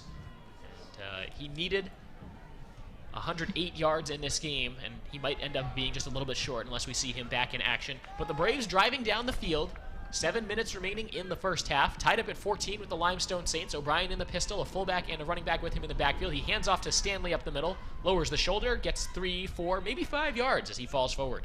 Yes, another question is how's this Brave offense going to respond to seeing their star wide receiver go down? And I think you play on Gain of 4, second as and if he were 6. still on the field. I know that's a big, bold thing to say, but there are talented wide receivers on this football team. JoJo Spann is having a terrific game, and the next man up appears to be Jonathan Huff, who's out there on the right side with Spann. And he's blocking here as they set up a screen to Spann across the 30. Shoo, wow, he tried to set up a juke and was cut under. Didn't get much on that play, might have even lost a yard. Wrapped up by P.J. Brown. Yeah, we'll see third down here, but it's not going to be a very long third down, about a yard. Nice catch by Spann. He continues to add catches to his season total. Third and a short one here for the Braves as he did Third fall down forward. and 1. 6 minutes remaining now in the first half. Tied at 14. Braves inside the Limestone 30. This is within range for Matt Davis. Let's see if the Braves look deep or maybe just try to run up the middle. O'Brien has Rontonio Stanley behind him in the backfield. 2 receivers to the left. Motion along the line. They let him play. O'Brien looks deep. Some contact along the left sideline. Incomplete. As they were looking for Huff along the left sideline. No flag for pass Flag on the interference, play. but it was a free play after the Limestone Saints got a jump start on the defensive line. Yeah, good recognition by Patrick O'Brien to realize the free play and the go deep over there to Huff. Officials talking it over. This an offsides penalty, and it grants UNCP a first down. They needed 1 yard. They pick up 5 penalty yards and an automatic First down, Braves first Braves. down. That moves the ball inside the Limestone 30. Braves trying to take the lead here, coming down the home stretch of quarter number 2. With Shane Irons, I'm Cameron Songer. Thank you for joining us for senior night. Senior day, I guess. It's in the afternoon. It's not really night. Senior night was last night for the UNCP volleyball team. So we wrap up the fall sports season in Pembroke. First and 10 from the 23-yard line. O'Brien in the pistol. Screen left side complete to Spann across the 20. Stiff arm down to the 15-yard line. Gain of 8. JoJo Spann with another Pass is one. complete to JoJo With the Spann. exception of that long pass there to Bunn, the Braves really content to play small ball here. Really short, high percentage passes. The majority of the yardage coming after the catch. Gain of 8 on the play. Second and 2. Was a from the gain of 8. 15. 2nd and 2 from the 15. Ball on the left hash. And a tale of 2 different offenses. Limestone, when they score, it's been big, giant, 70-plus yard splash plays. The Braves, much more methodical, driving down the field. Fortunately, that's much more sustainable. 2 receivers on each side. O'Brien in a pistol. Stanley behind him. And they will just give it to Stanley. He breaks 1 tackle, tries to bounce to the outside. He's taken down right in the middle of the field. He tried to go off right tackle. I don't think he got Rontonio anything Stanley there. with the rush. Maybe got back to the line of scrimmage, and it'll bring up 3rd down. And you mentioned those long Track down drives, by and it's great to Limestone, give your Evan defense a Patrick. rest. When you score on big plays like that, like Limestone has, your defense spends a lot of No time on the gain. field. 3rd and 2. And believe it or not, even though the offense is on the same amount as the defense, defenses get tired quicker. They don't control the pace of the game. They have to play to the pace of the opposing team. Braves going no huddle here. They break the huddle, or they come up to the line, that is, with 15 on the play clock, 4:30 remaining in the half. Tight end to the left, one receiver to the left, and two receivers to the right. Shotgun formation, O'Brien. More motion along the line, no whistle. Stanley breaks it off, left tackle. Stiff arm, he gets to the outside. He's pushed out of bounds. First down, UNCP. He's inside the 10. First and goal coming up for the black and gold. Yeah, this is right where you want to be. Right before the half, 4:17 to go. It'd be really good to go up by a touchdown here. Get your defense back out on the field and let them play. First down, Braves at the 9-yard line of Limestone. Trying to take the lead. It's 14 all with 4 minutes and 10 seconds remaining in the first half. UNCP got the ball to start the game, so Limestone will get the ball to begin the second half. Braves taking their time here in the red zone. Under 4 minutes to play. Pistol formation, screen right side to Span, complete across the 5. He lowers the shoulder down to about the 3-yard line. Another good block on the edge by Huff. And Limestone continues to back off the pass defense, giving up those 4 or 5 yards on screen passes every time. Well, and the danger of creeping up and trying to defend that screen pass is the deep ball. When a receiver gets in behind you, and I feel like I've seen this play to Span about 5 times today. They seem they seem to fancy that play quite a bit. Second and goal now after the gain of 5. Ball spotted at about the 4-yard line for Limestone. Fullback to the right. Pistol formation, O'Brien with Stanley behind him. 2 receivers to the left, none on the right. They give it straight up the middle. Stanley bounces it off, and he will scoot into the end zone. Touchdown, Braves. Rontonio Stanley for the second time. 3:13 to go in the half. Braves go up 20-14. Yeah, that run blocking looking good, getting close to the goal line for the second time today. That offensive line, when it's on the line, they get it done. And Limestone, I think they were in a man. They didn't really have anybody on the right side of the field, as UNCP didn't have any wide receivers on that side. Antonio Stanley said, sure, I'll run to that side of the field if the blockers will allow me to, and they did. Matt Davis on to attempt the extra point to put the Braves up 7. Snap is down, the kick is up, and it is good. And with 3:13 remaining in the first half, UNCP takes the lead. It's 21-14. We'll be right back on the Braves Broadcast Network. In the first half, UNCP 21, Limestone 14. Fans want to keep up with all the happenings of UNCP athletics? Be sure to watch the Black and Gold Report presented by Pepsi, Saturdays at 9:30 a.m. on WFXB Fox Television. The Black and Gold Report presented by Pepsi is the best way to keep up with UNCP athletics and is shown exclusively on Fox WFXB, Saturdays at 9:30.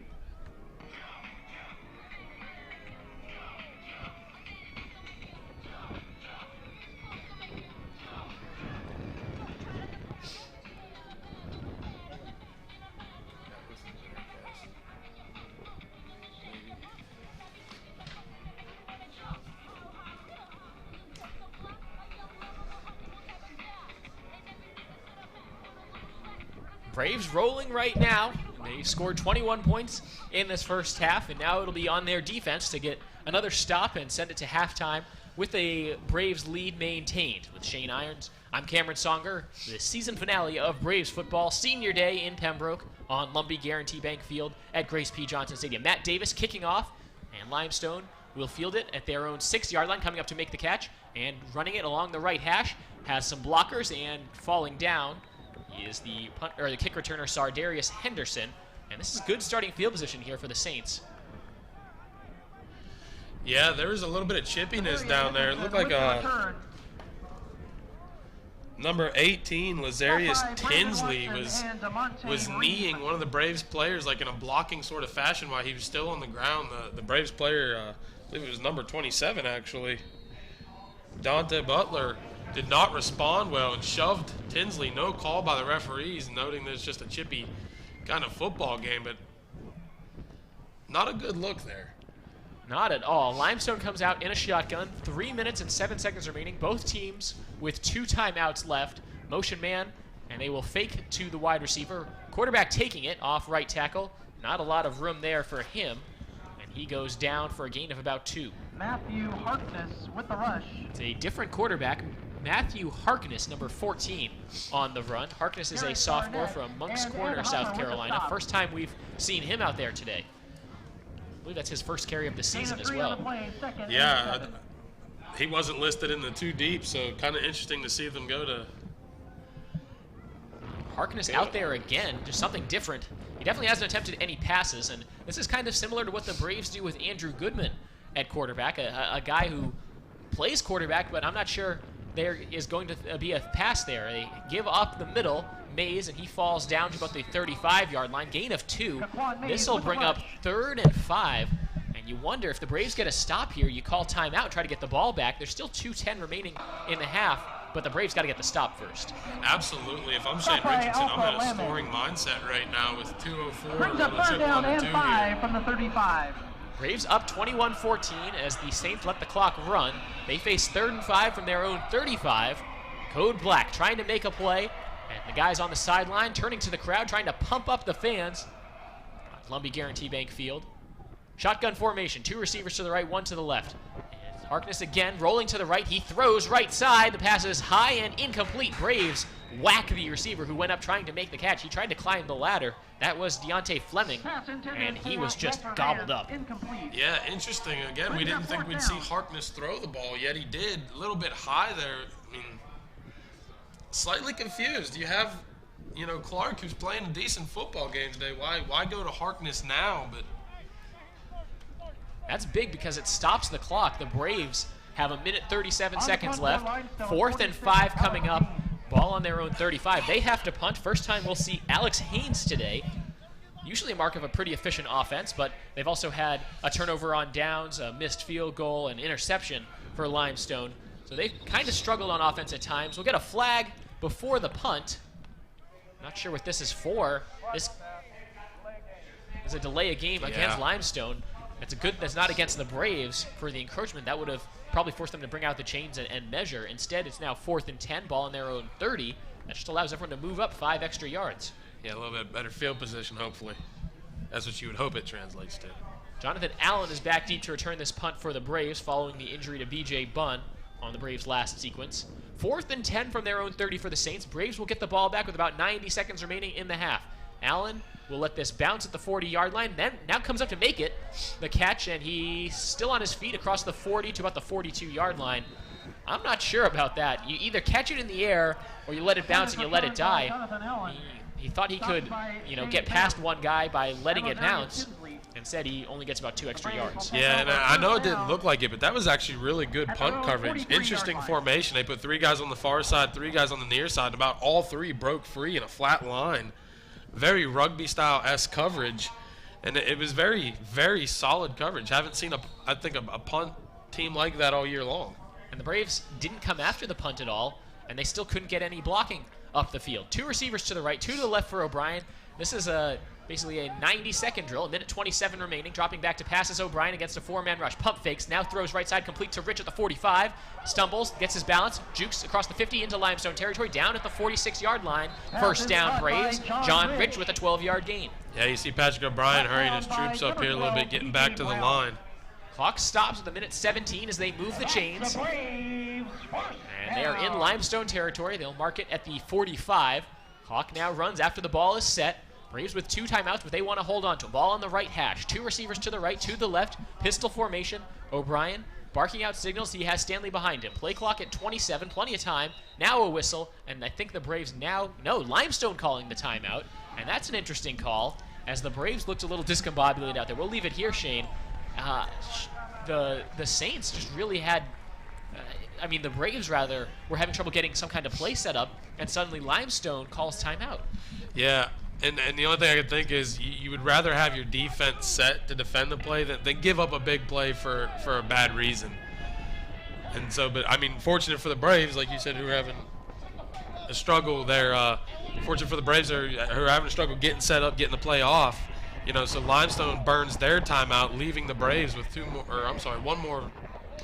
of their own here in this ball game with just 1:02 left, 45 yards to go. Braves can try to score again before the end of the half. There's 1:02 remaining in the second quarter. UNCP 21, Limestone 14. As the Braves, helped out by Limestone, calling a timeout there. But now both teams can get their guys rested up. They can get the play calls in. And it really helps the Braves a lot offensively. They probably called not just this play, but another play or 2 in this sequence, depending Certainly. on what happens. 1st and 10 from the Limestone 45. O'Brien in the shotgun. Running back to his left is Stanley. Limestone showing blitz. They bring 5. Dropping back to pass, setting up a screen. Stanley catches it on the wrong side of the 50. Now breaks it back across the 45 and really gains only about 2 yards, but gets out of bounds, stopping the clock with 54 seconds remaining.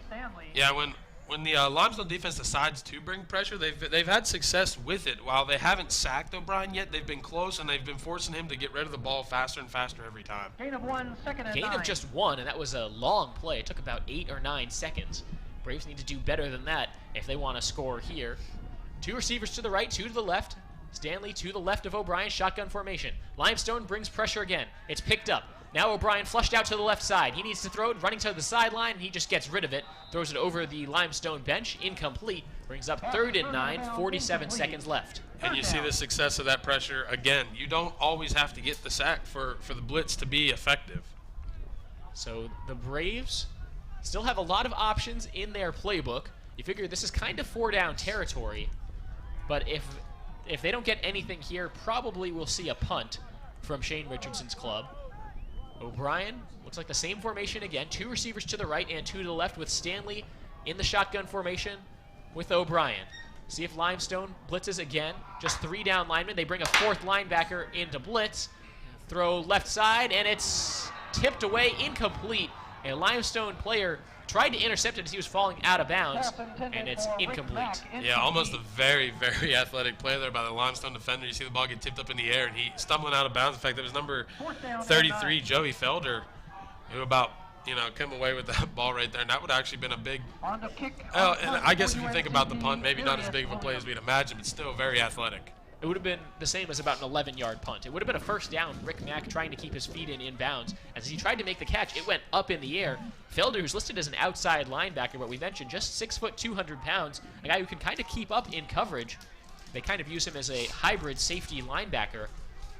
Now the Braves punting. It's Darius Williams from his own territory. Gets it off. It's a high end-over-end punt, and it will bounce at the 20-yard line. Takes a Limestone bounce, and Limestone slides up to make the catch at about the 24-yard line. The ball was on the ground. I think the return man, Travion Terrell, thought that I might have hit one of his own guys, so just decided to hurry up to it rather than let the Braves pick it up. Yeah, I mean, because the typical punt, no reason to dive on the ball like that out of nowhere, but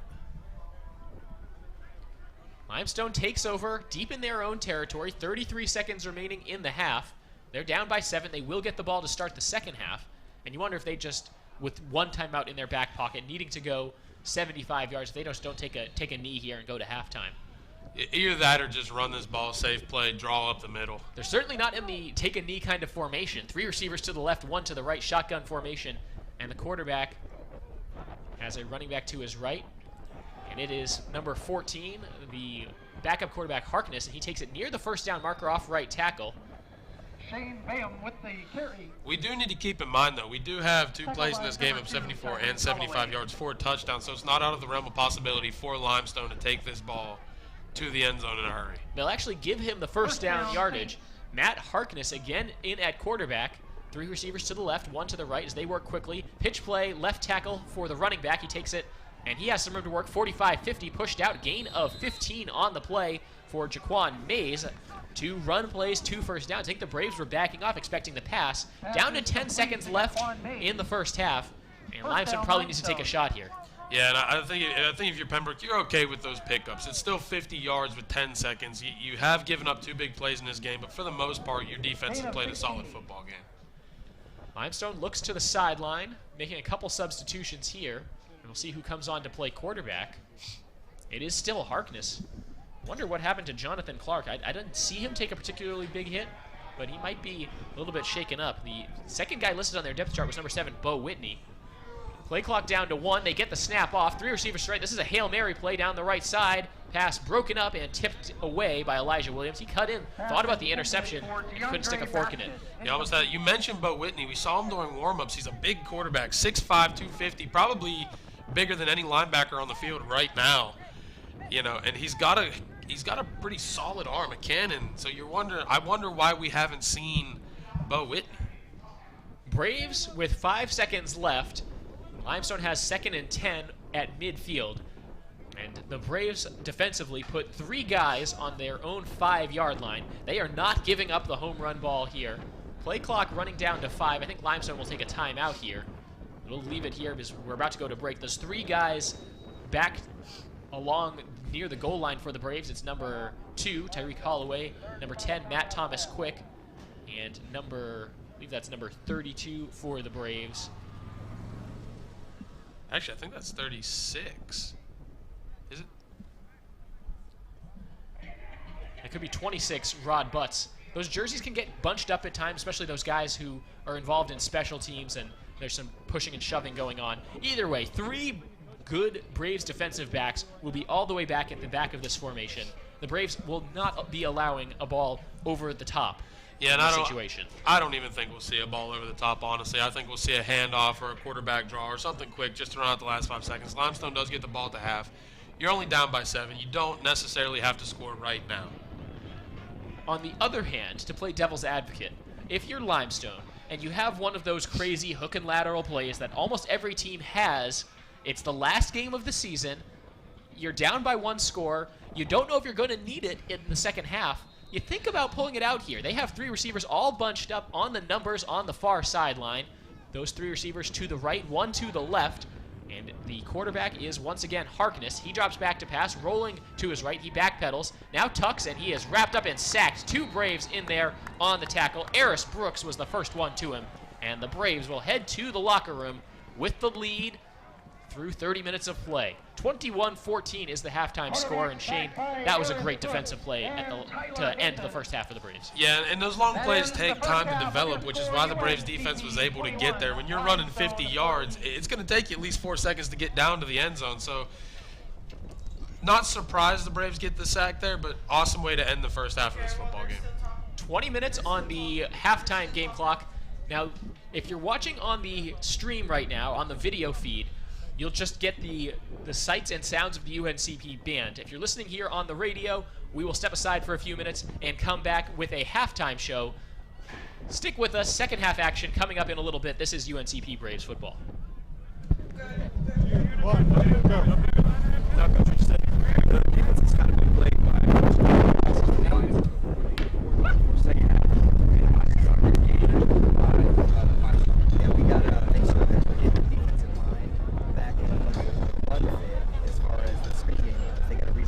They got to sprint to the ball, and we got to be more aggressive from the secondary. We got a lot of young guys back there that just need to be able to step up here for 1 half of football and be able to finish this thing right.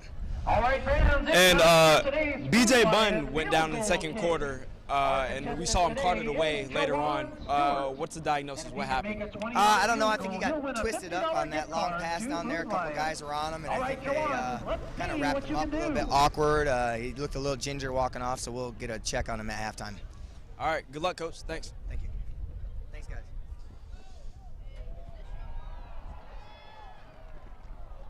The kick is no good. So close. And that was Coach Richardson for the UNCP Braves football team. The score at halftime is 21-14 UNC Pembroke. When the game ends, a tailgate party with grocery shopping. I'm Brian Reed, and we'll be right back after halftime. Brace P. Johnson Stadium. Lumbee Guarantee Bank Field will be the home of the Braves for the last 30 minutes of football in the 2015 season. The Braves up 21-14 over the Limestone Saints, just a minute away from kickoff of the second half. Shane Irons, Cameron Songer here with you on the Braves Broadcast Network. Braves with that 21-14 lead, but they did lose top wide receiver B.J. Bunn to a leg injury, not going to return in the second half of this one. The Braves, they have the lead. Limestone will be getting the ball to start the second half. Shane, biggest adjustment the Braves made in that halftime locker room, in your opinion? I think they're going to do a whole lot better job at covering Fleming. Fleming has been really the sore spot so far in his day for the Braves defense. I think they adjust coverage, and I don't think we see as many plays to Fleming. If the Braves can cut down on those 70-plus yard pass plays that Limestone has been getting, it would help. That would be a good thing. UNCP gave up 2 of those plays. Both of them went for touchdowns, and both of them were in the first quarter. So the second quarter was already better defensively for the Braves. Looking at the time of possession, it's been pretty even. UNCP with a slight edge. That's actually surprising. On average, they have been losing those time of possession battles this season, averaging 29 minutes and change in terms of time of possession. They had 15 minutes and 13 seconds versus 14:47, so really just a negligible difference. But over the course of a game, if that kind of trend continues, that could end up making a difference later on. But Limestone getting the ball to start the second half as these two teams taking the field for the final half of the 2015 season. UNCP wearing their all-black uniforms. They'll be going from left to right, and Limestone wearing all white with the blue numbers going from right to left. I think we're both interested to see here who's going to come in at quarterback for Limestone. We saw Clark, who had a big half. Then we saw Harkness, and they bypassed Bo Whitney. So what quarterback do we see here for this Limestone offense? UNCP kicking off. Matt Davis handling kickoff duties for the Braves. The redshirt junior from Richlands, North Carolina, has done that well all season. Back deep to return for the Saints, Ladarius Williams and Sardarius Henderson. And it's go time here for the Braves. Their last half of football in the 2015 season. Davis kicks it off, and it will be returned by Henderson from the 4-yard line. Taking it up the middle, now trying to cut up along the right hash. And he is down across the 25 to the 26-yard line. That's where the Limestone College Saints will take over 1st and 10. Yeah, looking down on the field there, I'm not seeing the number of a quarterback anywhere. It's at 16, Jonathan Clark again. So whatever injury or stinger he might have suffered from getting hit by Mike Keck on an incomplete pass after the last play we saw him out there for, and then the rest of that half it was Matt Harkness. He's patched back up, ready to go again. He's got one receiver to his left, one to his right, 2 tight ends, one on each side, and a tailback behind him, pistol formation. They hand off left tackle, not a lot to go there for number 3, Jaquan Mays. He gets about 2 or 3 yards. Yeah, good job by the Braves defense keeping the edge there. When you run that perfectly balanced offense, it's kind of hard to predict where that ball's going to go. So what you do is you read your guards. Which way your guard steps is going to tell you which way that ball's likely going to go. So good job there by the Braves defense to recognize. Gain of 3 on the play for Mays. 2nd and 7 for the Saints. As we look at the stats for Mays right now, it's his 12th carry. He's at 41 yards. Check that, 39 yards. He had a 2-yard loss earlier. Handoff now taking it off the right side on a read option, and he is gobbled up. Maybe got back to the line, maybe picked up a yard, as a host of Braves were there to take him down. Mays with a carry. Yeah, the Braves defense could be looking at a real quick 3 and out here to start this half. Austin Locklear, Elijah Williams in there on the stop. 3rd and 7 coming up for the Saints. Let's see if Code Black can get off the field. Down and 6. Limestone this season converting 35% on 3rd downs. And in the first half of this one, they were 2 of 6, so actually below their season average, or right about at their season average. 3 receivers to the left, 1 to the right, shotgun formation. They need to get to the Braves' 37-yard line. They're on the 31, so call it 3rd and a long 6. Shotgun formation, play clock down to 1. He gets the snap off, fakes the pitch, then throws to the running back. Mays is hit and taken down. He will be well short of the line to gain. Great tackle in space by Mike Lawrence. Yeah, awesome job there by Mike Lawrence. If he doesn't make that tackle, that's likely a 1st down. So good job by Mike Lawrence in open space to make a tackle on the running back. Saints offense goes 3 and out on the first possession of the second half. So it turns out that first possession of the second half doesn't really matter all that much. It takes a little while for the Saints offense to make over to the sideline, and the Braves defense is just counters by taking their time getting over the sideline. It's all good because the delay of game would go against the offensive team. So the Braves special teams out there on the field. Jonathan Allen back ready to return the punt. He has his toes on the 30-yard line of the Braves. Play clock down to 4. They get the snap off, and the punt is a good one, high and deep, retreating all the way back inside the 20. And ball bounces down at the 10-yard line. Allen picks it up, jukes past 1, and then he is clobbered at the 8-yard line. What a punt by Alex Haynes. Just a cannon. Yeah, absolutely monstrous punt there. And a little risky there by Allen. Again, kind of making us a little bit nervous grabbing that ball in the air out of play like that after it already is bounced. But no harm, no foul. And the Braves set up here for, I mean, if they wanted to score a touchdown, it would be a 90-yard drive. So if I'm Johnny Cox, I would love to take 15 plays, 90 yards, and a whole lot of time. Handoff up the middle. Stanley bounces it off to the left tackle. Has some room across to the 20-yard line. Got most of the yards he needed right there. Gain of 9. He needed 10.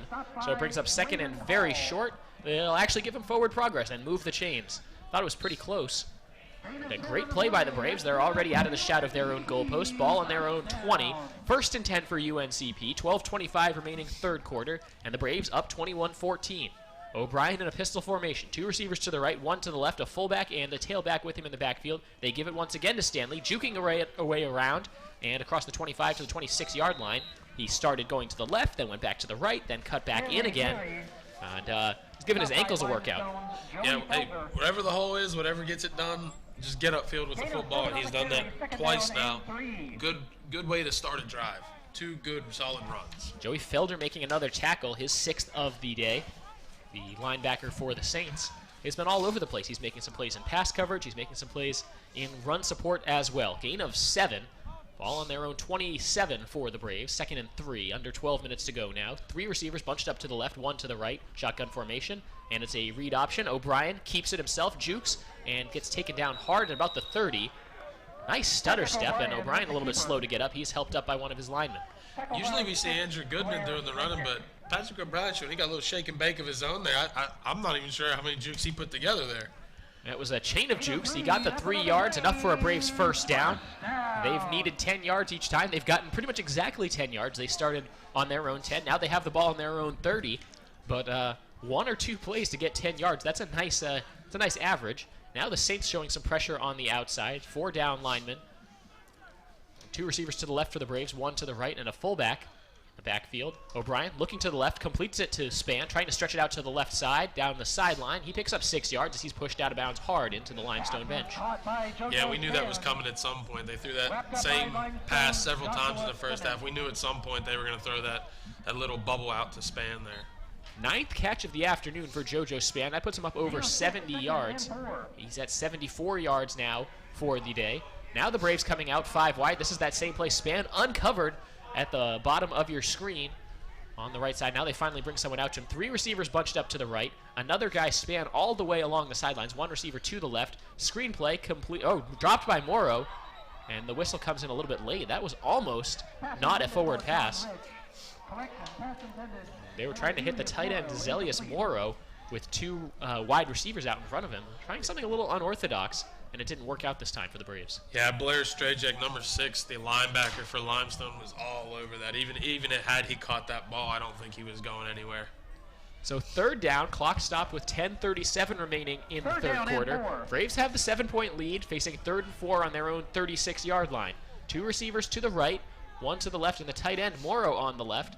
Running back is Stanley to the left of Patrick O'Brien, who's in the shotgun. Just 2 linebackers in this formation for Limestone. Pump fake. O'Brien has time. Throws over the middle. Complete. Rich has the catch and the first down across the 40 to the 43-yard line. Yeah, it's now 3 first downs on this drive for the Braves. Like I said, Johnny Cox would love to put together a really long, tiring drive here. Braves could go up by multiple scores. The first time either team can take a lead of multiple scores. But first they need to get the ball into Limestone territory. They can do that on this next sequence here. Stanley's still out there in the backfield. 3 receivers on the right, 1 to the left for O'Brien. No tight ends in this formation. Limestone with 4 linemen, 3 linebackers, just their base 4-3 defense. 10 minutes remaining in the 3rd quarter. Handoff. No, it's a play fake. O'Brien flushed out, rolling to the right. He needs to get rid of this ball, throws it back towards the middle. Dangerous throw, and it's incomplete. Yeah, again, you see that pressure forcing O'Brien out of the pocket and forcing him to just throw that ball away. Wasted play, but for Limestone, that's exactly what you want. Flag comes in very late. It was thrown right at midfield. And this could be against the defense in terms of pass interference. Great chase there by Chase Baker, the defensive tackle who came in and forced Patrick O'Brien out of the pocket. He tried to throw back as he was running to his right and threw it back towards the middle. It's an ineligible receiver downfield penalty. It will be waved off by Limestone as they decline the penalty, forcing the Braves to take 2nd down. Exactly 10 minutes remaining on the 3rd quarter clock. Braves up by 7 and have the ball 2nd and 10 on their own 43. Hard to blame the offensive lineman there for that when your quarterback's out scrambling. So 2 receivers on each side. O'Brien in the shotgun with Stanley to his left. Limestone has their defensive ends standing up, and they'll blitz. Stepping up to throw is O'Brien. He's flushed out of the pocket again. Tucks and runs across the 45 to the 50, and still up as he takes a pretty big hit. He's across to the Limestone 49-yard line. A Saints player lost a helmet, so he will need to head to the sideline for one play. It's middle linebacker Evan Patrick, and that's a big loss for Limestone just for this one play, but this is an important play. 3rd and 2 for the Braves from the Limestone 49-yard line, and they have the whole playbook open to them. They really do, and I think here, I think you just kind of hand this one off to Antonio Stanley. You've had success with the run here so far in the first bit of this drive. 2 receivers on each side for O'Brien. Play clock, still plenty of time on it. 26 on the play clock, 9:36 remaining in the quarter. O'Brien sees Limestone show blitz. It's a loose snap. It bounces away. O'Brien just needs to get rid of this ball, and it's complete to Span at the 40, and he's across the 40 to the 32-yard line. What a play on the broken play. Flag comes in late. I believe that was an encroachment penalty against Limestone as they brought pressure. The Braves were a little discombobulated and just throwing it up for grabs as O'Brien. What a play. Yeah, I'm not even sure what I just saw there. You want to say that the pass looked like he knew Span was standing there and it was perfect, but I don't even know what just wow. It was offside, so it was a free play. What composure by O'Brien. He knew that there was going to be offsides. As Limestone showed blitz, the guy got a quick, too fast of a start. He was practically in the backfield. It was a bad snap. O'Brien chased it down, planted his back foot, threw it up in the middle of the field. And then JoJo Span. And JoJo Span made the catch, ran it to the 31-yard line. 1st and 10 for the Braves, 9:13 remaining in the third quarter. 2 receivers on each side for O'Brien. Low snap, gets to it, drops back to pass, has time, steps up in the pocket, throws over the middle, complete. Span drops the ball. They will say it's actually incomplete. What a play there for the Braves. What a break. As Limestone picked up the loose ball and was running down the far sideline, they were ready to score a defensive touchdown. Yeah, Span the previous play was Span's, I believe, 10th catch of the ball game. That would have been 11 right there, and that would have easily been for 10 or 15 yards. Span really needs to hold on to that ball, hit him in the hands, but you still can't. He's still having a great day. Actually, a lot better that he ended up losing it. There was a big hit, ball came out. It's a good thing he didn't make a football move that would have made that a completed catch and then a fumble. Instead, it's just an incomplete pass. 2nd and 10 for the Braves from the Limestone 31. Fullback Martin Munn comes in. He's on the right side. Handoff goes up the middle. No, it's a play fake. Complete over the middle and taken down short of the 20-yard line. Making the catch, Aaron Clay, as he came over the middle. Just his 6th catch of the season. And he's close to the first down marker. They'll make it 3rd and inches for the Braves from the Limestone 22. 3rd down and 1 at the 22-yard line. Yet another 3rd down on this drive here. But the Braves having success so far to this point. But you talked about how much the Braves would like a 15-play drive. It hasn't been quite like that, but another first down. They can pick up another first down without scoring again. They could get there. They could get to 15. It's not out of the realm of possibility. 10 on the play clock, 8:25 on the third quarter game clock. O'Brien in the pistol. No receivers to the right, 2 to the left. He gets the snap. Handoff goes up the middle. Stanley. There's a good surge from the offensive line. He gets pushed back at the end of the play. We'll have to see where they spot him. But it looks like he probably has enough for the first down. Braves signaling for a first down. Zelius Morrow signaling, and then the ref actually giving the important signal. First down, Braves. Yeah, just enough again. Just enough. UNCP. And like you said, they'll have another shot at another first down without scoring. Ball on the Limestone 21 on the right hash. Braves have taken up a good chunk of this third quarter clock. And as this series continues, it will be about half of the third quarter on just this drive after Limestone started the quarter by going 3 and out. Braves now driving the length of the field. Under 8 minutes to go in the quarter. 2 receivers to the left, 2 to the right. O'Brien in the shotgun with Stanley. Dropping back to pass. 4-man rush. Steps up in the pocket. Throws over the middle. Complete. And getting into the end zone. Touchdown, Rick Mack. And the Braves take a 2-score lead. Rick Mack in the end zone. It's now 27-14. And that is just what the doctor ordered. A long, long drive. Good balance of run and pass. And what a way to just put a period on the end of that drive. 27-14 ensuing. Point after here, time off the clock. That is just what you want if you're the offensive coordinator of the Braves. First career touchdown for Rick Mack, the redshirt freshman from High Point, North Carolina. Now Matt Davis on to attempt the extra point, and he tacks it on with 7:43 remaining in the third quarter. UNCP with the big score. It's 28-14. Don't go anywhere. You're listening to UNCP Braves football. Fans, it's once again now time.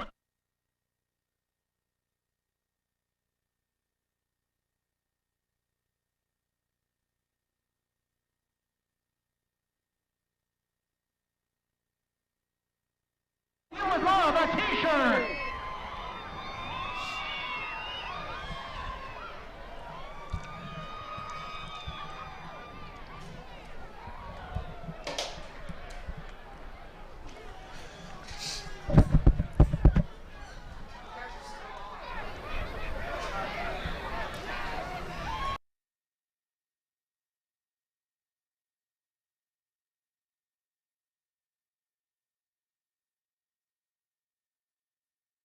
UNCP football team taking the ball the length of the field and scoring a touchdown. 7:43 remaining. It's 28-14 with Shane Irons. I'm Cameron Songer. Thank you for joining us on Senior Day in Pembroke as the Braves scoring a very important touchdown there. So they're finally the first team to go up by multiple scores in this one. Yeah, great drive there. I can't talk enough about how much that drive was necessary at that moment. Now, if you're the Braves, you really want your defense to come out and get a quick 3 and out and force that Limestone defense back on the field. Kick by Davis is a good one. It will be caught at the 2-yard line and taken back the other way by Limestone, juking as the coverage breaks down a little bit, but not much room there for return man Sardarius Henderson. He's taken down short of the 25-yard line. That's where Limestone will take over, 1st and 10. Kickoff return by Sardarius Henderson. Tackle by Looking down on the field, Christopher Clark Block. is now back on the field, a quarterback for the Limestone Saints. So see if this Braves defense here holds strong again as they did, forcing the quick 3 and out to start the half. Big formation for the Saints. Tight end to the right, and before there's even a play, there's a whistle and a timeout taken by UNCP.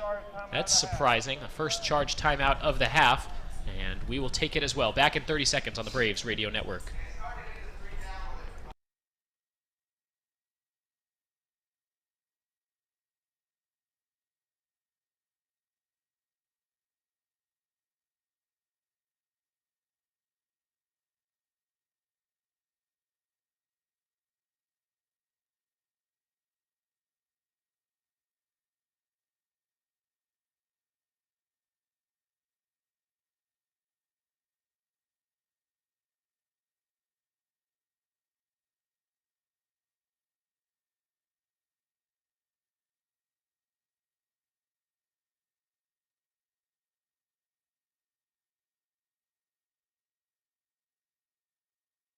Half.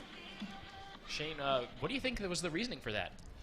I think they saw something they didn't like, maybe had a player out of misalignment, didn't want to give up another big play like they did in the first half of the ball game. So you just call the timeout, play it safe, you're up by 2 touchdowns. Braves hoping they won't need those timeouts down the home stretch. Handoff off right tackle for Jaquan Mays to start this Limestone drive, and not a lot of room there again. Great work by the Braves to get off their block to make the tackle. Stopped by UNCP. And these last 2 drives here this first half, see, this is the Limestone team I thought we'd see. I thought they tried to hand the ball off a lot more, and I thought the front 7 of the Braves would do a really good job at handling it. And this is the game I expected to see. Limestone averaging 188 rushing yards per game through their first 9 games of the season, but just 4 yards per carry. So the kind of traditional 3 yards in a cloud of dust kind of football. They definitely have more rush yards than pass yards this season, and it's not even close. 2 receivers to the left, a high snap, handoff goes up the middle again. Mays tries to bounce it outside, and there is nothing there. He is dropped for a loss of 2, back to the original line of scrimmage, and the Braves celebrate. Yeah, I bet you can't guess who that was. Mike Keck. So say, was it Mike Keck? It was Mike Keck. I almost didn't recognize him in that black jersey in the backfield, but he's been spending all day there. He's a regular. Mike Keck had such a good first half. 6 total tackles, and although none of them were for a loss, that's something he has done pretty well. That tackle for a loss is his 15th on the season. And now 3rd and long for the Saints. From their own 22-yard line, they need 10 yards. The clock under 6:20 to go in the 3rd quarter. Dropping back to pass with 2 receivers on each side. Clark has time, steps up, no one there. He'll tuck it and try to run. Chased down from behind and tackled well short of the line to gain. Eris Brooks made the play.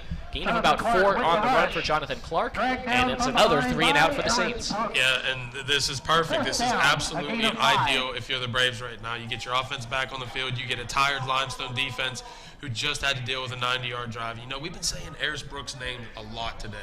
He's been everywhere for the Braves, and he's been really solid.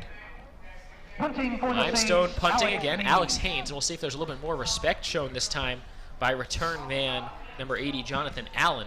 He's standing on the 30 once again, and that last punt was just so good. This one, not nearly as good. It'll be bouncing short of the 30, and UNCP runs away from it, and it will finally be downed at the 36-yard line by one of the coverage guys. It's number 22, Destin Middleton, who came up and downed that ball in special teams. Good starting field position for the Braves. They're not starting at their own 10. It'll be their own 37. Yeah, and if you watch that, it looked like Allen was going to get a run up on that ball. He saw it bounce. He saw it come out of defenders. You kind of see him starting to build up some speed and hunch down. I thought he was going to scoop and run. He took 2 steps back and then took 2 steps forward to build himself a little bit of forward momentum. That would have been a wild play to try to return that bouncing ball, and it would not have made his head coach very happy, so he lets it go. Braves come out on offense, a fullback and a running back in the pistol with O'Brien. 1 receiver to the right, 2 to the left. Braves can go up by even more, setting up a screen pass for Huffman, and he can't hang on to it. Threw it to the left side, just a bubble screen, and he just dropped it. Yeah, I think they're trying to draw a little bit of attention away. I don't even see Span on the field. Normally that would be Span who catches that ball and runs with that, but probably wasn't going to go for much either. So 2nd and 10 from the Braves' own 37-yard line. They have a 28-14 lead with 5:21 remaining in the 3rd quarter. Shane Irons, Cameron Songer here with you on the Braves radio network. If you stay tuned here on the radio, you can catch UNCP basketball as they take on Catawba. Joe Vasile on that call. Handoff goes up the middle. Not a lot of room to work. The offensive line keeps charging forward. That was Rontonio Stanley there picking up 3 yards, 3 tough yards. He's down at the Braves' 40-yard line. This will be 3rd and 7. Yeah, that drop pass by Teron Huffman puts him in a tight spot here with this long 3rd down. The Braves used to picking up yardage there on the 1st down to make the rest of the time a little bit easier, a little bit shorter of a distance to get. So 3rd and long for the Braves, and this is where you want to be careful. You're up by 14 points. And a turnover here would be very, very bad. Patrick O'Brien has been so sharp the last couple games. 3 receivers to his right, 1 to his left. He just has a 4-man rush, throws over the middle. It's tipped up in the air and finally dropped. A couple guys had a shot at that. It was supposed to be for Rick Mack. He couldn't corral it. And then the linebacker, Evan Patrick, had a shot at it. He couldn't come up with it. And it falls to the turf. 4th down, and the Braves go 3 and out. Yeah, I think if you're a Braves fan, you wanted to see a little bit longer drive there, but if you're Limestone, that's great because you get your defense back off the field. What looks like a tired Limestone defense, and a nice play there by Patrick. And Rick Mack will probably tell you he probably should have made that catch, but that was a tough one. Linebacker creeping in, throw not necessarily right on target, and the Braves offense heads off the field. Yeah, Rick Mack very undersized, standing next to that linebacker as well. Darius Williams punting for the Braves. He gets it off, end over end, as it bounces at the 28-yard line, and the Braves coverage team has it short of the 30, and again, not great starting field position for Limestone, but it could be worse as their offense comes back out onto the field. Quarterback Jonathan Clark trying to get something going here. They don't have a single 1st down here in this half. They've played 10 minutes. They've had 2 3-and-outs on their 2 offensive series in this 3rd quarter. Yeah, it looks like a completely different football team than the team we saw in the 1st half there. We had a couple big plays, 3 big plays here and there, and then some solid plays, but nothing in the 2nd half. Well, you take away 75-yard touchdowns, and then Limestone is a very different football team. Matt Harkness actually the one in at quarterback. He drops back to pass against a 4-man rush. Doesn't see anyone open. Takes off and tries to run along the right side. He's flushed out. Now tries to throw deep down the right sideline. Has a man, a one-handed catch. Did he pull it in? No. Incomplete as the foot was down out of bounds. DeAndre Baskett nearly had a spectacular one-handed catch. Yeah, I don't care if it wasn't inbounds. It was still an absolutely awesome catch. Just sticking that left hand up in the air, and he just plucked it like it was an apple from a tree or something. What a play there. As a lot of credit to Harkness for keeping that play alive as the Braves, just bringing 4 on the pressure, forced him out of the pocket. He was running along the sidelines. He was very close to crossing the line of scrimmage, finally uncorked a long throw and couldn't connect with his receiver. Incomplete pass, 2nd and 10 from their own 27 for the Saints. 2 receivers on each side, pistol formation for Harkness. 4:15 remaining in the quarter. Setting up a screen right side, incomplete. Braves brought the pressure on the opposite side, and it was dropped by Vincent Smith. Yeah, I think Mike Keck had sack in his eyes on that last long play, too. You could kind of see him giving everything he had. Harkness just a little too fast. So they were looking for Smith. Smith only has 1 catch on the day, but it went for 74 yards as he has their 2nd touchdown off that screen pass. They were trying something similar as they really moved the the offensive linemen very quickly on those screen plays. I'm really impressed by their ability to get out into the open space. Yeah, definitely. So 3rd and long again for Limestone. 3 receivers to the right. They'll roll the pocket to the right. Harkness throwing on the run. Caught short of the line to gain, and he will be pushed out of bounds. Great coverage by Mike Lawrence. They got 8 yards, but it was not enough, and it brings up 4th down again. Yeah, another quick 3 and out here. I believe that's 3 and outs now to start the first half for Limestone, and that's just not going to get it done here in a 2-score ball game with time trickling away here in the third quarter, just 4 minutes remaining. But if you're the Braves defense, you're very happy. I saw Mike Keck down on the field dancing a little bit. He's having a good old time down there playing football. This Braves defense is having fun. And now Limestone with that unorthodox punt formation, 3 guys bunched up on each sideline, and just 4 guys in there to protect on the punter. He finally does get it off, and it will be caught at the 30-yard line by Allen. Jukes one, now trying to cut away, spins past another tackle, still on his feet, and only gets 6 yards. That was a very impressive 6-yard return, but it was only a 6-yard return. Yeah, in 6 yards, I think he made 6 guys miss. So awesome job there by Allen. He's a quick little guy, and he doesn't get to return punts because B.J. Bunn's usually the one doing that. So for him, this is like putting a kid in a candy shop. He's out there like, oh look, I got an opportunity to catch the ball and return these punts. He's all excited. John Allen had just 1 punt return coming into today's game. The 5'8", 175-pound redshirt freshman had also just 10 catches and 1 carry. So not a lot of times for him to touch the ball this season. 2 receivers to the right, 1 to the left. O'Brien will hand off up the middle for Stanley. He breaks 1 tackle across the 40 to the 41-yard line. He gets about 4.5, 5 yards in this one. Yurko Castillo making the tackle, the redshirt sophomore from Bluffton, South Carolina. And it brings up a 2nd and 5 for the Braves offense. You think they might just try to run the ball here, keep the ball on the ground, and get to the 4th quarter up by 2 scores.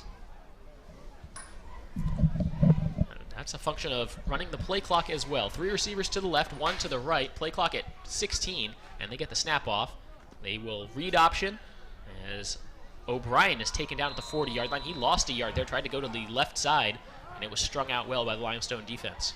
Yeah, good fake from got the linebacker to bite. Actually hit Rontonio Stanley pretty hard carrying what he thought was carrying the ball. So good fake there by the Braves. Now, as a running back, you think that that's a hit you'll take because you know you're taking a guy out of the plate. It's the same as a block, but it hurts a lot more. Yeah, well, there's no yardage involved for you either. It's just kind of like a sacrifice. So 3rd and 5 for the Braves from their own 41-yard line. Trying to avoid another 3 and out. 2 receivers to the left, 2 to the right. O'Brien in the shotgun with Stanley to his left. Just a 3-man rush. O'Brien looking right, throws complete to Spann. He's near the line to gain. I think they will give him enough for the first down. And it's caught by JoJo Spann. Another catch for Spann. He is piling on the receptions today. Yeah, and good for him. JoJo Spann's been a great player all year for the Braves. Like we said, so fast, just such a good guy, and now he's getting an opportunity to really show how good he can be.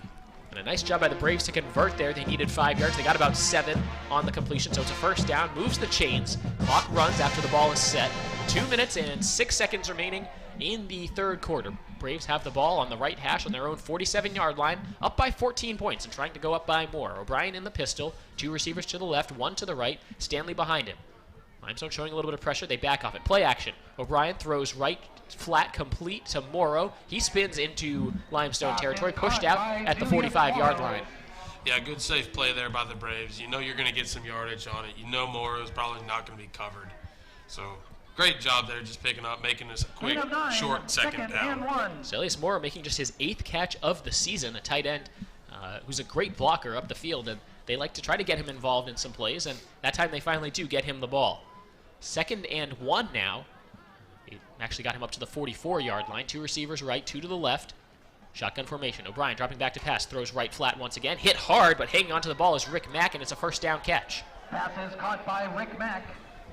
Wow, he took a lick at the end of that play, but got the ball across the 40-yard line. First down, and getting deeper into Limestone territory now is the Braves offense. Yeah, that hit came from P.J. Brown, and he was pretty pumped up about it, too, after the play. So it'll be the Braves offense still out there with a fresh set of downs to work with. The clock showing just 1 minute and 11 seconds to go in the 3rd quarter. 1st and 10 for the Braves at the Limestone 38. O'Brien motions a man, fakes the screen. Now he's flushed out and throws incomplete. He was hit, but got rid of the ball before the hit came, and he was close enough, the incompletion was close enough to a guy that he's not called for intentional grounding. Great play by O'Brien. Yeah, I counted 5 white jerseys behind the line of scrimmage after the snap of that ball, so it looked like you saw them fake the screen, and I think Patrick O'Brien was hoping that Mack would be running wide open upfield, but Limestone defense just in his face too fast. They were motioning Stanley out, and then the ball was snapped while he was still running, and they tried to kind of get it to him with that little quick start. Instead, they couldn't get it. Clock stops, 58 seconds remaining, third quarter. 2nd and 10 for the Braves. They're up 28-14, looking for more. Dropping back to passes O'Brien. He's flushed to the left, a little flip to Stanley, complete across the 30, 25-20, and ushered out of bounds into the red zone. First down, Braves. That was almost an underhand toss. Yeah, hey, you don't need to throw a bullet or nothing there. You just need to get the ball to Stanley, and you can even see that in the NFL. Just a little quick shovel pass out to the running back. So good job there by Patrick O'Brien to evade the rush of the defense and to get the ball into Antonio Stanley's hands for a big gain. There's a Limestone player down along the far sideline. I can identify who that is for you.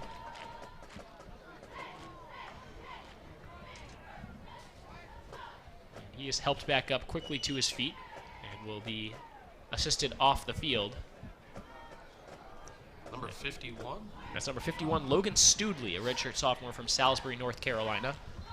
Listed as the second string middle linebacker, but rotated in there on that play.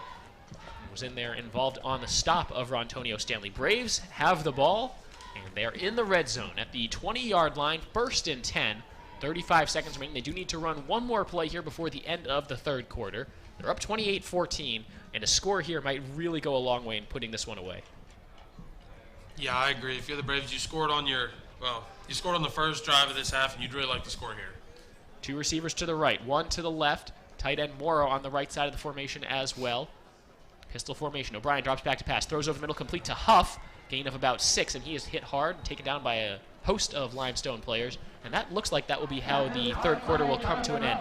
Clock runs down to 2-1-0. 3 quarters in the books here at Grace P. Johnson Stadium. The final quarter of the 2015 season coming up on the other side of this break. Braves up 28-14. You're listening to UNCP Braves football.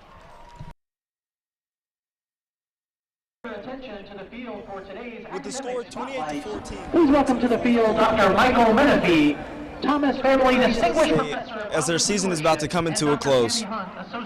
There's not much action going over here on the sideline. Of course, there's cheering on the teammates, but not too much excitement, and it just seems kind of dead almost.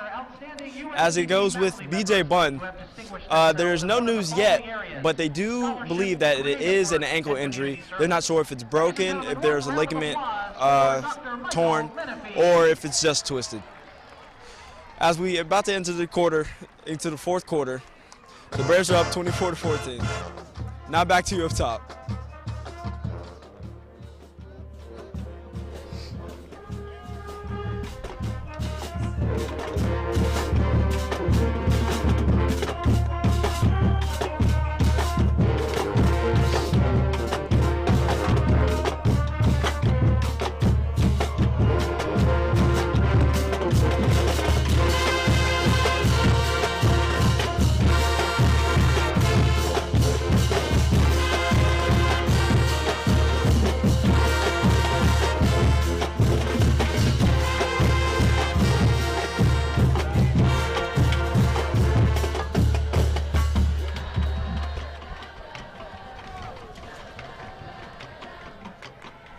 Back in action here is the UNCP Braves taking the ball up the field and running the ball on 2nd and 3 from the 13-yard line. Taken down for a first down gain, Rontonio Stanley. He is down inside the 10-yard line, so 1st and goal coming up for the Braves. Going in to the end zone. Getting closer and closer. 14:43 remaining in this ball game. Braves up 28-14. And they can face 1st and goal here to try to put away the Limestone Saints. With Shane Irons, I'm Cameron Songer. UNCP football, the final quarter of the 2015 season. Braves trying to end the season on a high note and pick up win number 6. Finish with a winning record. O'Brien drops back to pass. Pressure comes from the left side. He rolls to the right. Calling plays out, and he is hit as he throws and flips the ball away. Let's see if they get him for intentional grounding. There's the flag, as he was just a little bit too late getting rid of that ball. Yeah, I think at that point you hold it good down. You saw that penalty earlier on in the game. You saw one go against Limestone earlier in this one. This time the Braves will get hit with that same call. You can't throw the ball away once a defensive player has you in their grasp. It's a spot foul, so it goes out the same as a sack.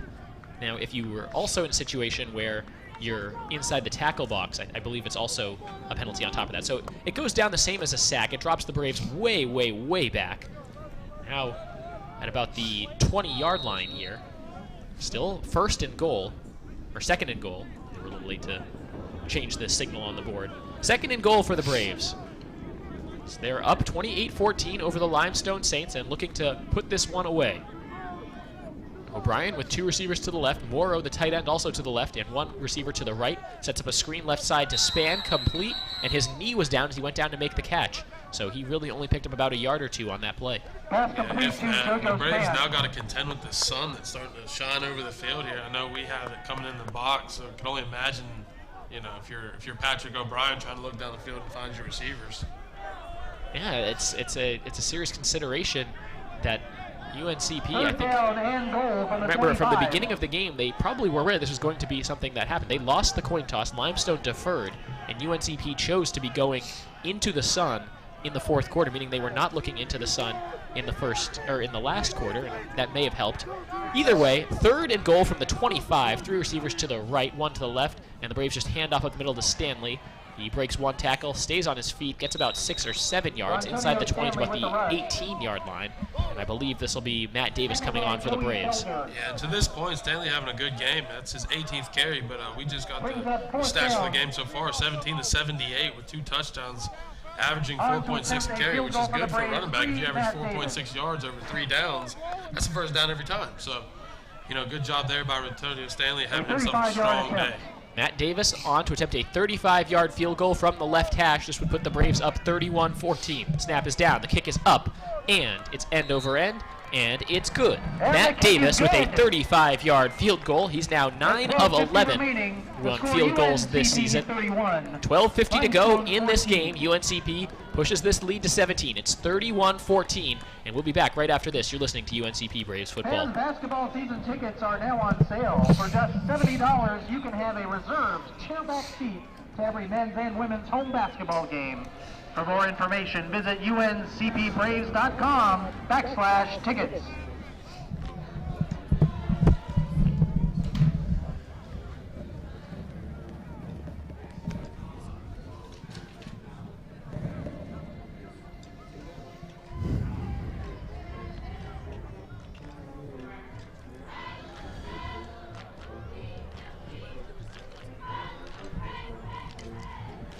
A big score on that last drive as the Braves have made this a 3-possession game. It's 31-14 with 12:50 remaining. The Saints haven't scored since the 1st quarter, and they haven't had any kind of success in terms of sustaining drives. Their 2 touchdown plays were of 75 and 74 yards. Suddenly, they need to find some more of that magic again, Shane. Yeah, and, you know, those are plays, splash plays that happen. I just don't see the Braves defense giving those up. I think they learned their lesson on the first 2 in the 1st quarter. Like you said, we haven't seen anything since the 1st quarter, which lets me know that Shane Richardson got his defense right. Well, and now you can kind of think about the way the Braves can perhaps change up the defensive strategy a little bit, keep everything in front of you, knowing that Limestone needs to score 3 times. The UNCP offense has been so good at eating up this clock in the second half.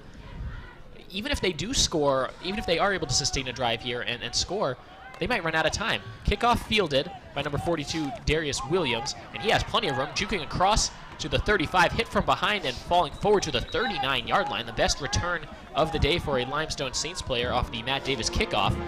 And this is go time here for Limestone. Let's find out what they're made of. Yeah, I think the run game goes out the window here. I think you've got to be completely pass-oriented, but at least you have solid field position to start this drive. You do have 12 minutes and all your timeouts.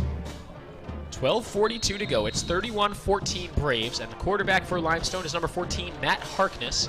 He's got 2 receivers to his left, a tight end on the left, and 1 receiver to the right.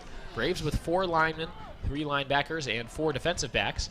They fake the handoff. It's a keep option for Harkness as he falls forward across the 40 to the 43-yard line. He picks up 4 yards, 3, maybe 4 yards on that run. Matt Harkness on the carry. Matthew Harkness with the rush. Interesting choice there. They're going to stick with the run for Tackled by now. Alpha Lehman. Can only do that for so long. 4-yard And chunks Nathan are not going to London. win this ball game if you're Limestone. They're not going to get you back in it either. It might help you score a touchdown, maybe even 2. Unfortunately, they need 3 scores.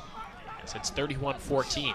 UNCP still on defense, dropping back to pass is Harkness. He has time, throws left, big hit, ball pops up in the air, diving interception made. UNCP forces a turnover. What a play. The hit comes and the interception made by Elijah Williams. Check that, that's number 32 for the Braves. Intercepted by 32, Brandon Watson. Brandon Watson making the interception. What a play. Brandon Watson with the diving interception after the ball was tipped up in the air. I think Elijah Williams made the hit on the receiver. We saw 52 and 32, Brandon Watson making the pick. Yeah, good job there. Another athletic Braves defensive play. We were talking about turnovers, and there's a big one for the Braves. Gives them the ball in the Limestone territory. I mean, if they score here, this could be the nail in the coffin. We'll get a timeout before this play. Limestone taking the timeout. It's their first, and I think that's pretty much because their defense was not ready to go. What a turn of events. It looked like Limestone might have the ability to start building some momentum, and they had a nice kick return, but the Braves suddenly in complete control of this game.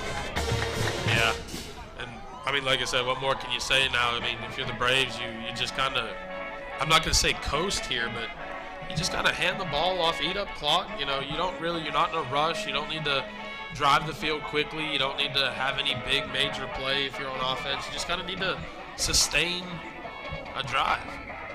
See head coach Shane Richardson trying to pump up his offense, let him know, finish this game strong, so close, and what a big boost this would be to a UNCP team that went 2-8 last year to flip things around, go 6-4 this year if they win this game here this afternoon, and keep moving forward. A lot of key guys going to return for next year, just a couple of seniors on this roster. Send those guys out with a bang and build forward for UNCP football. It's in a game like this, which is senior day, on a season where the Braves probably aren't going to make the playoffs. It's just about building that momentum forward. O'Brien drops back to pass. He has time. Looks deep, left side, looking for Rich, leaping, and it's incomplete. Trying to make the catch, well defended by number 17, Josh Simmons. Curious play to go for the home run ball, but I guess that's Shane Richardson's way of saying we're not taking our foot off the gas pedal here. What a statement that would have been if Rich had been able to come up with that catch. As it was a little bit overthrown. Rich had to kind of play defensive back and did it well. So 2nd and 10 for the Braves. Clock stops with exactly 12 minutes showing. UNCP up 31-14, and the Braves driving on the Limestone 42-yard line following the interception. 2 receivers to the left, 1 to the right for O'Brien, a fullback and a running back, pistol formation. Handoff goes up the middle. Stanley, he is gobbled up and taken down. 2 big Limestone players eating him up. Chase Baker, Rodre Brown. And Rodria Brown. Yeah, good job there. I thought the run should have maybe been the first play the Braves went to, but obviously Limestone ready for it that time. And now a 3-and-out in this situation. Now you're now facing 3rd and about 14 at the Limestone 45-yard line. A 3-and-out in this situation would not be the end of the world for the Braves. I think you run the ball here and keep the clock moving, but that's just me. 2 receivers to the left, 2 to the right. No tight ends, no fullbacks, just 1 running back in the formation. 3 linemen for Limestone. As the linebacker comes up, shows blitz, now backs off. O'Brien flushed out of the pocket, rolling to his left. Flag comes in. O'Brien needs to get rid of this ball, and he will just scoot out of bounds. A little bit of a late hit, and there's the flag for the late hit. O'Brien was pushed out of bounds at the 39-yard line. There might have been a flag for a holding, and we'll have to see how the officials sort all this out. Yeah, that's a bad penalty if you're Limestone. There's no need for that. He was clearly running out of bounds. He was slowing down. To come in and do that, that's just not a good look by the defense. We'll see, because there was a first flag thrown in the area of holding. That might, at the very best, offset.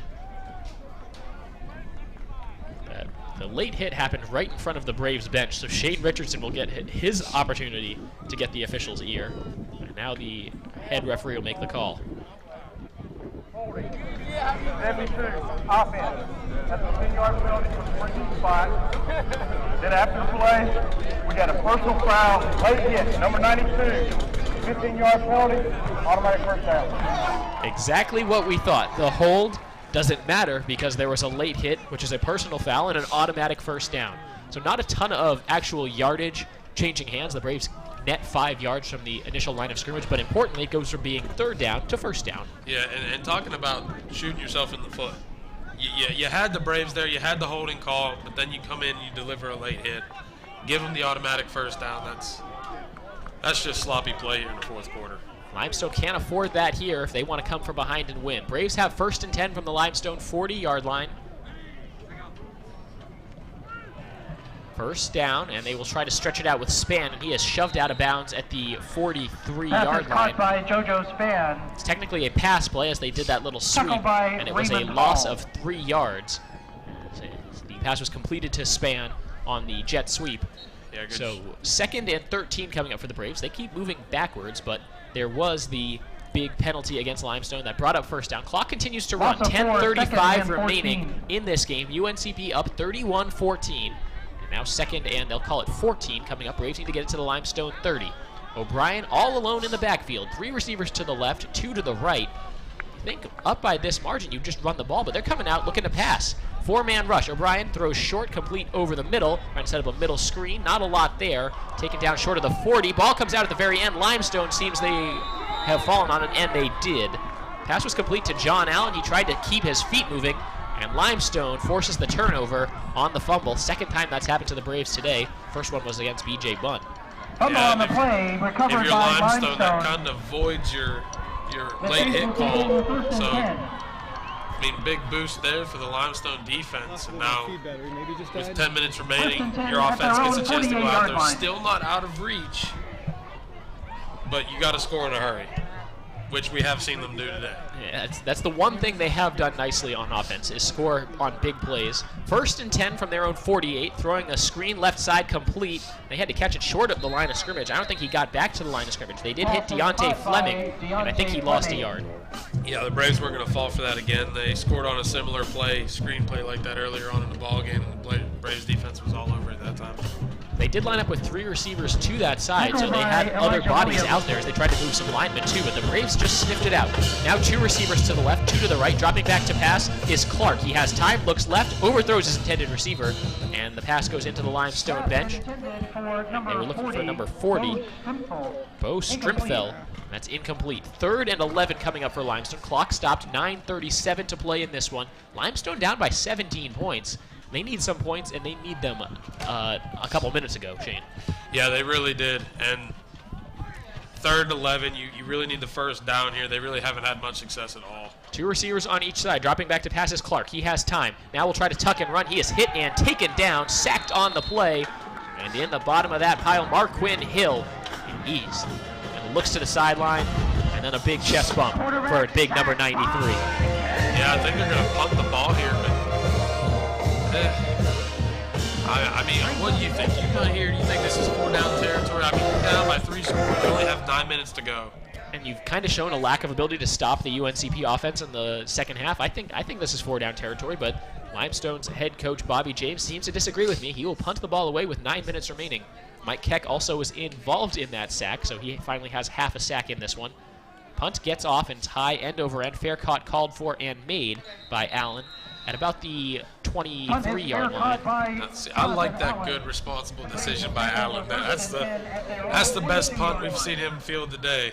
Not looking for stars in his eyes upfield kind of glory, but good, solid, fair catch play there by Allen. UNCP offense back on the field. They take over on their own 22. 8:50 remaining. The Braves up 31-14. I would be a little bit surprised if the Braves look deep at all here. It's okay to put the ball up in the air, but really they should be running the ball, don't you think, Shane?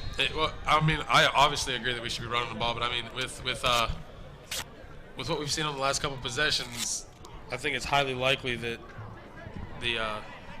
O'Brien will be putting this ball in the air. Limestone seems to think the Braves are passing. Everybody all within 8 yards of the line of scrimmage. Handoff goes up the middle to Stanley. He lowers the shoulder, picks up 2 or 3 tough yards. The safety's coming way up in run support. Antonio the Stanley with Braves, the rush. I think, not going to be shy about running the ball here. They need to try to bleed some more of this clock. Gain of 2 or 3 on the play. 2nd down and medium Tackle by coming up for the Joey Braves. Felder and Yeah, you see Raymond Rick Mack Hall. check in there, and they bring out the fullback. Gain of 2, 2nd and 8. 2nd and 8 from the Braves 24. Play clock still with plenty of time left as they break this little huddle. 15 on the play clock, 8:15 to go in the game. 3 receivers bunched up to the right, 1 receiver to the left. And O'Brien in a pistol. Gonna let this play clock go all the way down. 4, 3, 2. He gets the snap, and will keep it on the read option. He's gobbled up, goes down. He just kind of dives forward. I don't think he got back to the line of scrimmage. So a short loss on the play for O'Brien, but he avoided the big hit, avoided the fumble, therefore avoiding the turnover, and the clock will just continue to roll. Yeah, more importantly, you're going to eat up about 40 seconds here. And theoretically, you just run a draw play, eat another 40 seconds, punt the ball away, and play defense. Third down and 10. He got back to the original line of scrimmage, so a loss of 2. 3rd and 10 for the Braves for their own 22-yard line. 7:34 to play. 2 receivers to the right, 1 to the left. And a tight end in the formation on the left side. It's Zelius Morrow. Shotgun formation. Let's see if the Braves go with a pass here. O'Brien with the play clock at 5, gets the snap off, steps up in the pocket, is flushed out. He's rolling to the right side, sets his feet, looking for a man, throws over the middle, looking for Huffman, and it's intercepted. Intercepted by Limestone at midfield. Another turnover. Titus Williams making the pick. Yeah, and up until that point, Patrick O'Brien pretty much played a perfect football game, just trying to force one there, go big down the field, not enough arm on it. Limestone will take over. And 2 safeties right there, as that was kind of, there was going to be a coverage sack if he had just continued to hold on to it. He didn't want to try to tuck it and run downfield, so he tried the home run ball. It didn't work out. Limestone will take over just a few yards short of midfield. They're on their side of the field. 3 receivers bunched up to the right, 1 to the left for quarterback Jonathan Clark, and Limestone needs points. He'll roll to the right, throwing on the run to the right side, complete at the 50-yard line and pushed out of bounds. It's number 15, Deontay Fleming, with another one. He's into Braves territory at the 48-yard line.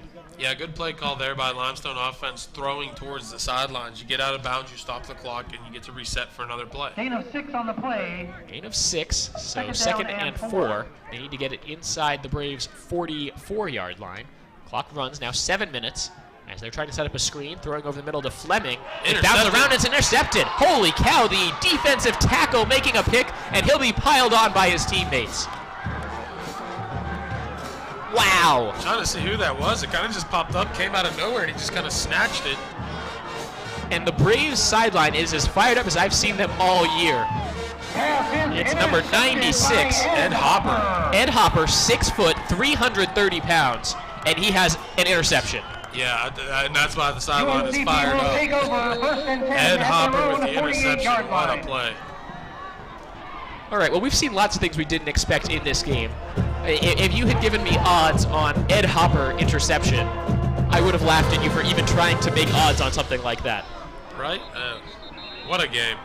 What a game. The play clock started too early, so they will reset the play clock. Braves have the ball. 6:54 remaining in this game. Braves have the ball in their own 48 following the interception. O'Brien in the pistol. He has a running back behind him and a fullback. He throws over the middle, looking for a diving catch. It's incomplete. Flag comes in late. And I think that might be because a Braves offensive lineman got too far upfield again. Interesting that the Braves are still throwing the ball here. Again, I'd have thought that you would have gone with the run with just 6 minutes, 50 seconds of this game, but they're still throwing the football here. There it is, an eligible receiver downfield.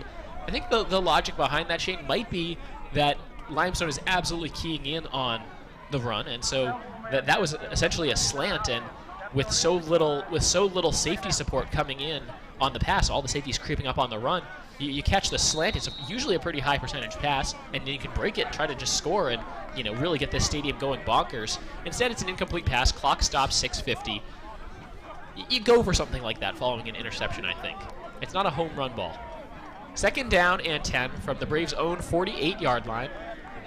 2 receivers to the right, 1 to the left, and a tight end in the formation. Handoff goes up the middle to Stanley. He gets across midfield, but not much more. Gain of about 2 or 3. And some more chippiness upfield. John Rich got tangled up with one of the safeties. Stanley carry. He is not happy, looking to the official for a call. No whistle. There's a gain of 3 on the play for Rontonio Stanley. 3rd and Anthony 7. Friday and Yurko Castillo. There's still some jawing going on down there. John Rich giving him an earful. 3rd down. Not just the opposing player, but the officials as well. 3rd down, ball on the Limestone 49 as the teams have kind of just exchanged possessions here now midfield. 2 receivers to the left, 2 to the right.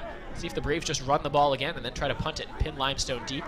Play action now. O'Brien throws right side, complete to Rich. He turns the corner, has a 1st down, pushed out of bounds. Yes, after the chippy play, Rich catch the ball for a 1st down. PJ Brown. I know he's feeling good right now.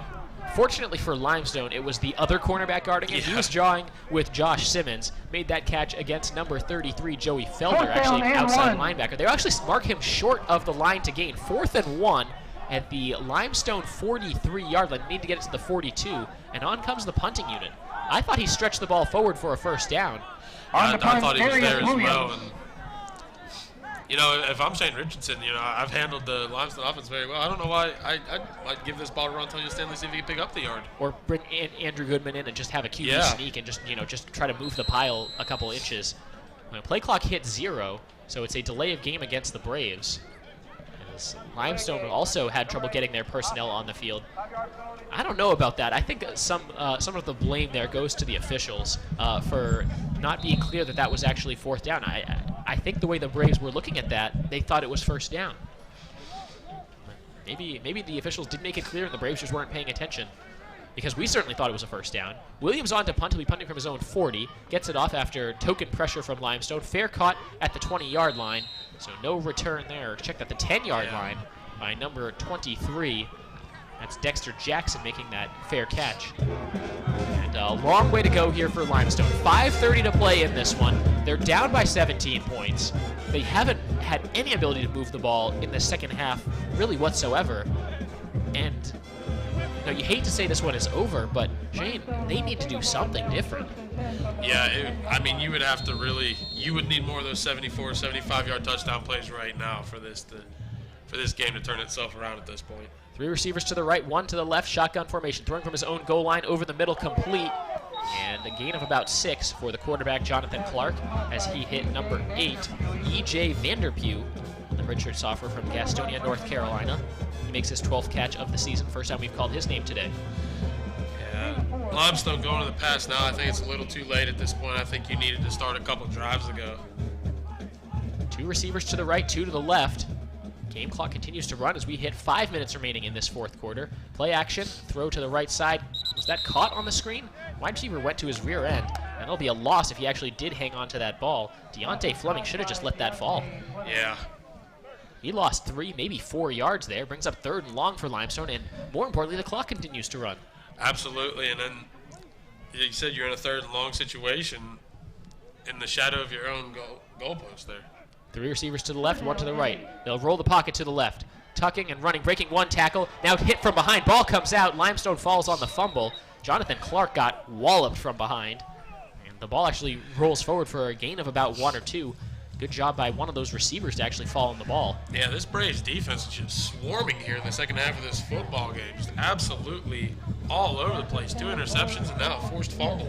Another 3 and out. Limestone will punt again. Alex Haynes comes on to punt. And this is kind of the white flag, I think, at this point. With 4:26 remaining, clock is for some reason stopped following the, I guess they were calling that an incomplete pass. His arm was coming forward rather than it being a fumble.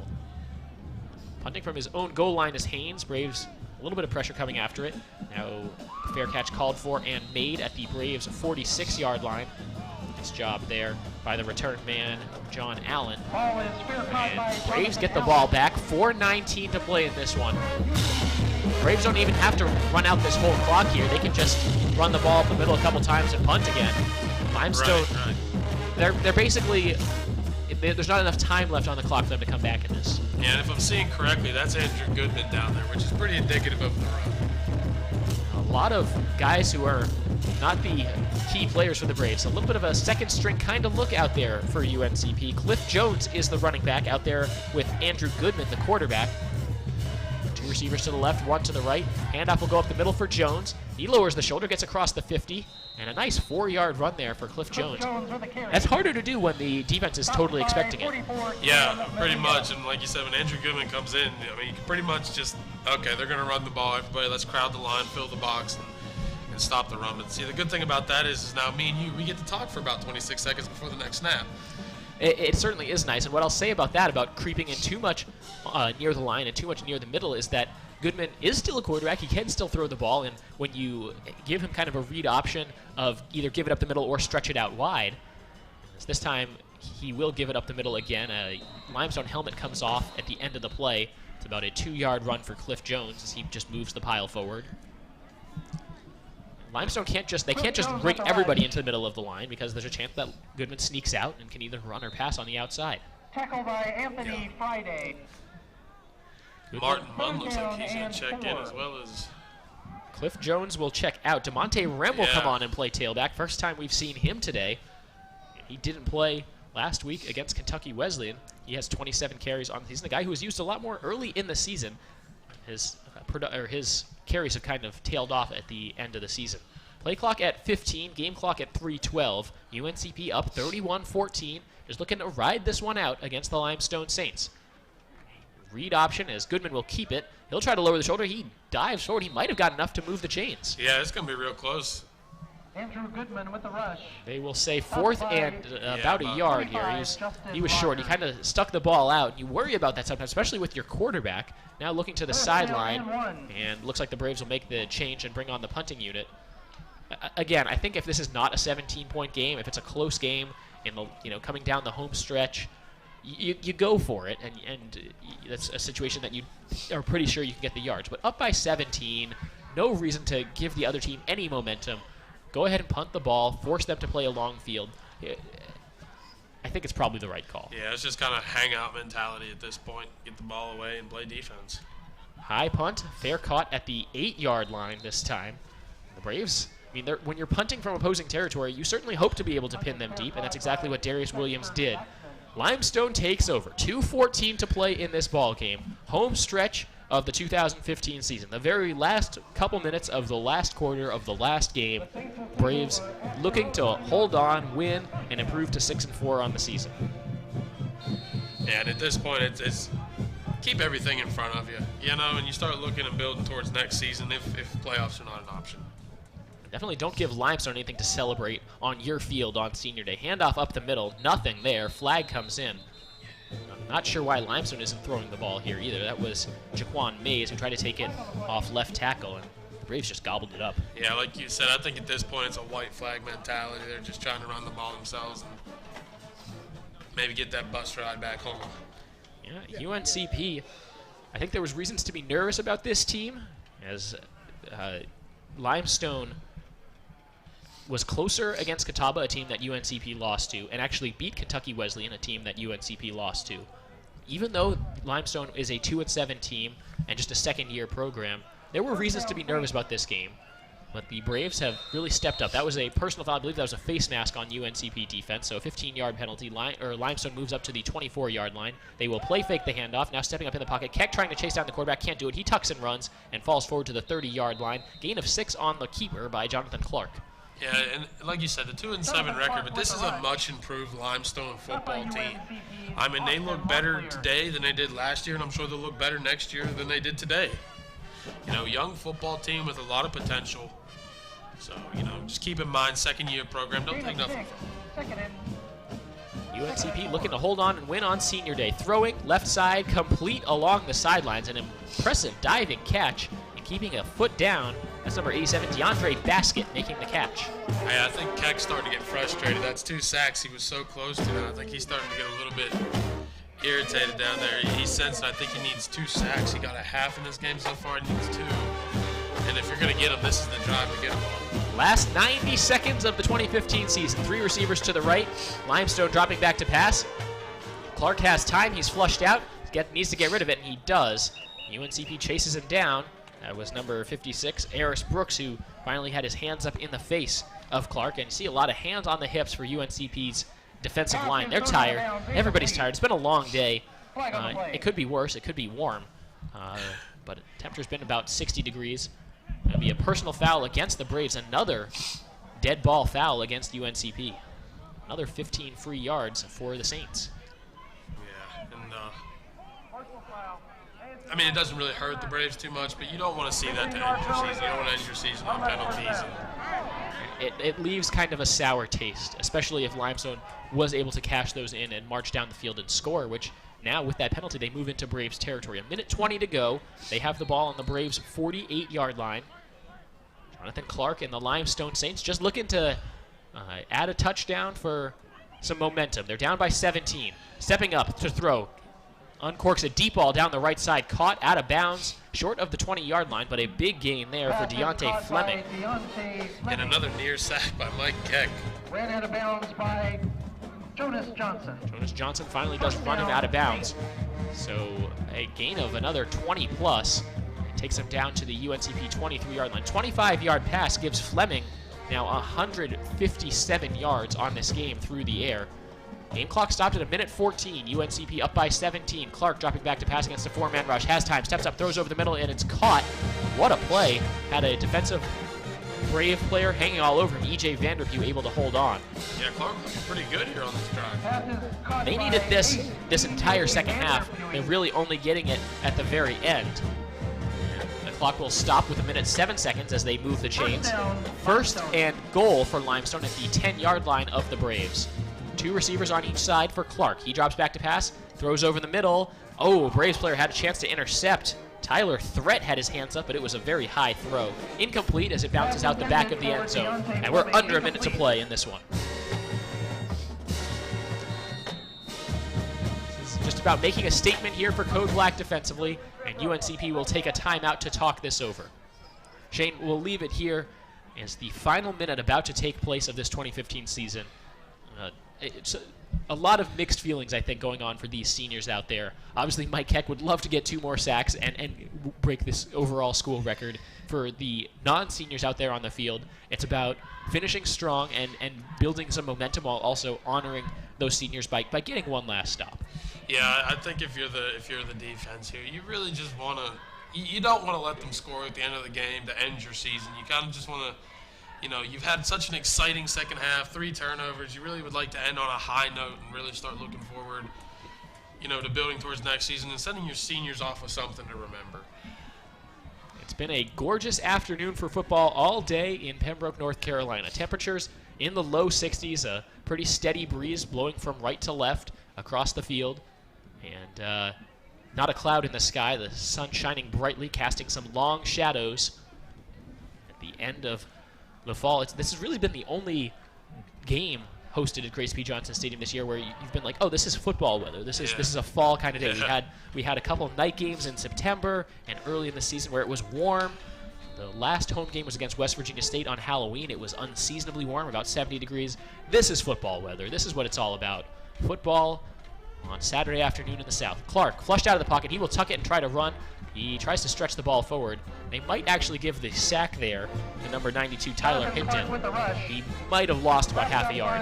Yeah, and I thought Mark Hill was in on that too, number 93 there. They like to call him Q Ball as his nickname. Because there's a Q in his name for Mark Wynn, I get it. 3rd and goal, and Clark is wrapped up and sacked. That's number 70 for the Braves. Austin Locklear making the sack, and that brings up 4th and goal. Limestone down to their final play. Down by 17, 22 seconds left. They don't call a timeout. Now this is all about Code Black to wrap this thing up. And see, this is how we knew they wanted to end, and it looks like they're going to get that end. 4th and 23. 4th and 23. It's 4th and goal from the 23. Dropping back to Clark. Passes Clark. He throws complete to the right side. It's caught. And trying to keep moving forward, it's number 15. He tries to cut it back in. 1-0. That's the game. He is short of the touchdown. It's not even close. Deontay Fleming picks up about 7 or 8 yards. The clock hits 0, and this ball game is over. UNCP wins on Senior Day, 31-14, to finish the season 6-4. 5-0 at home, undefeated on their home field. And if you want to talk about one thing the Braves want to improve for next season, it's playing on the road. They were 1-4 on the road, and that one win came at Fayetteville State, which is just about an hour up the road. It's those games where you're further away from home. It's what really killed the Braves this year. Obviously, injuries also played a part. The one injury we saw today, B.J. Bunn, hoping the best for him, and hope that injury to his leg isn't too serious. And the Braves improved to 2-0 all-time against Limestone, just a second-year program, and they showed some improvement this year. You wouldn't really see it too much in the record. They were 2-9 last year, 2-8 this year.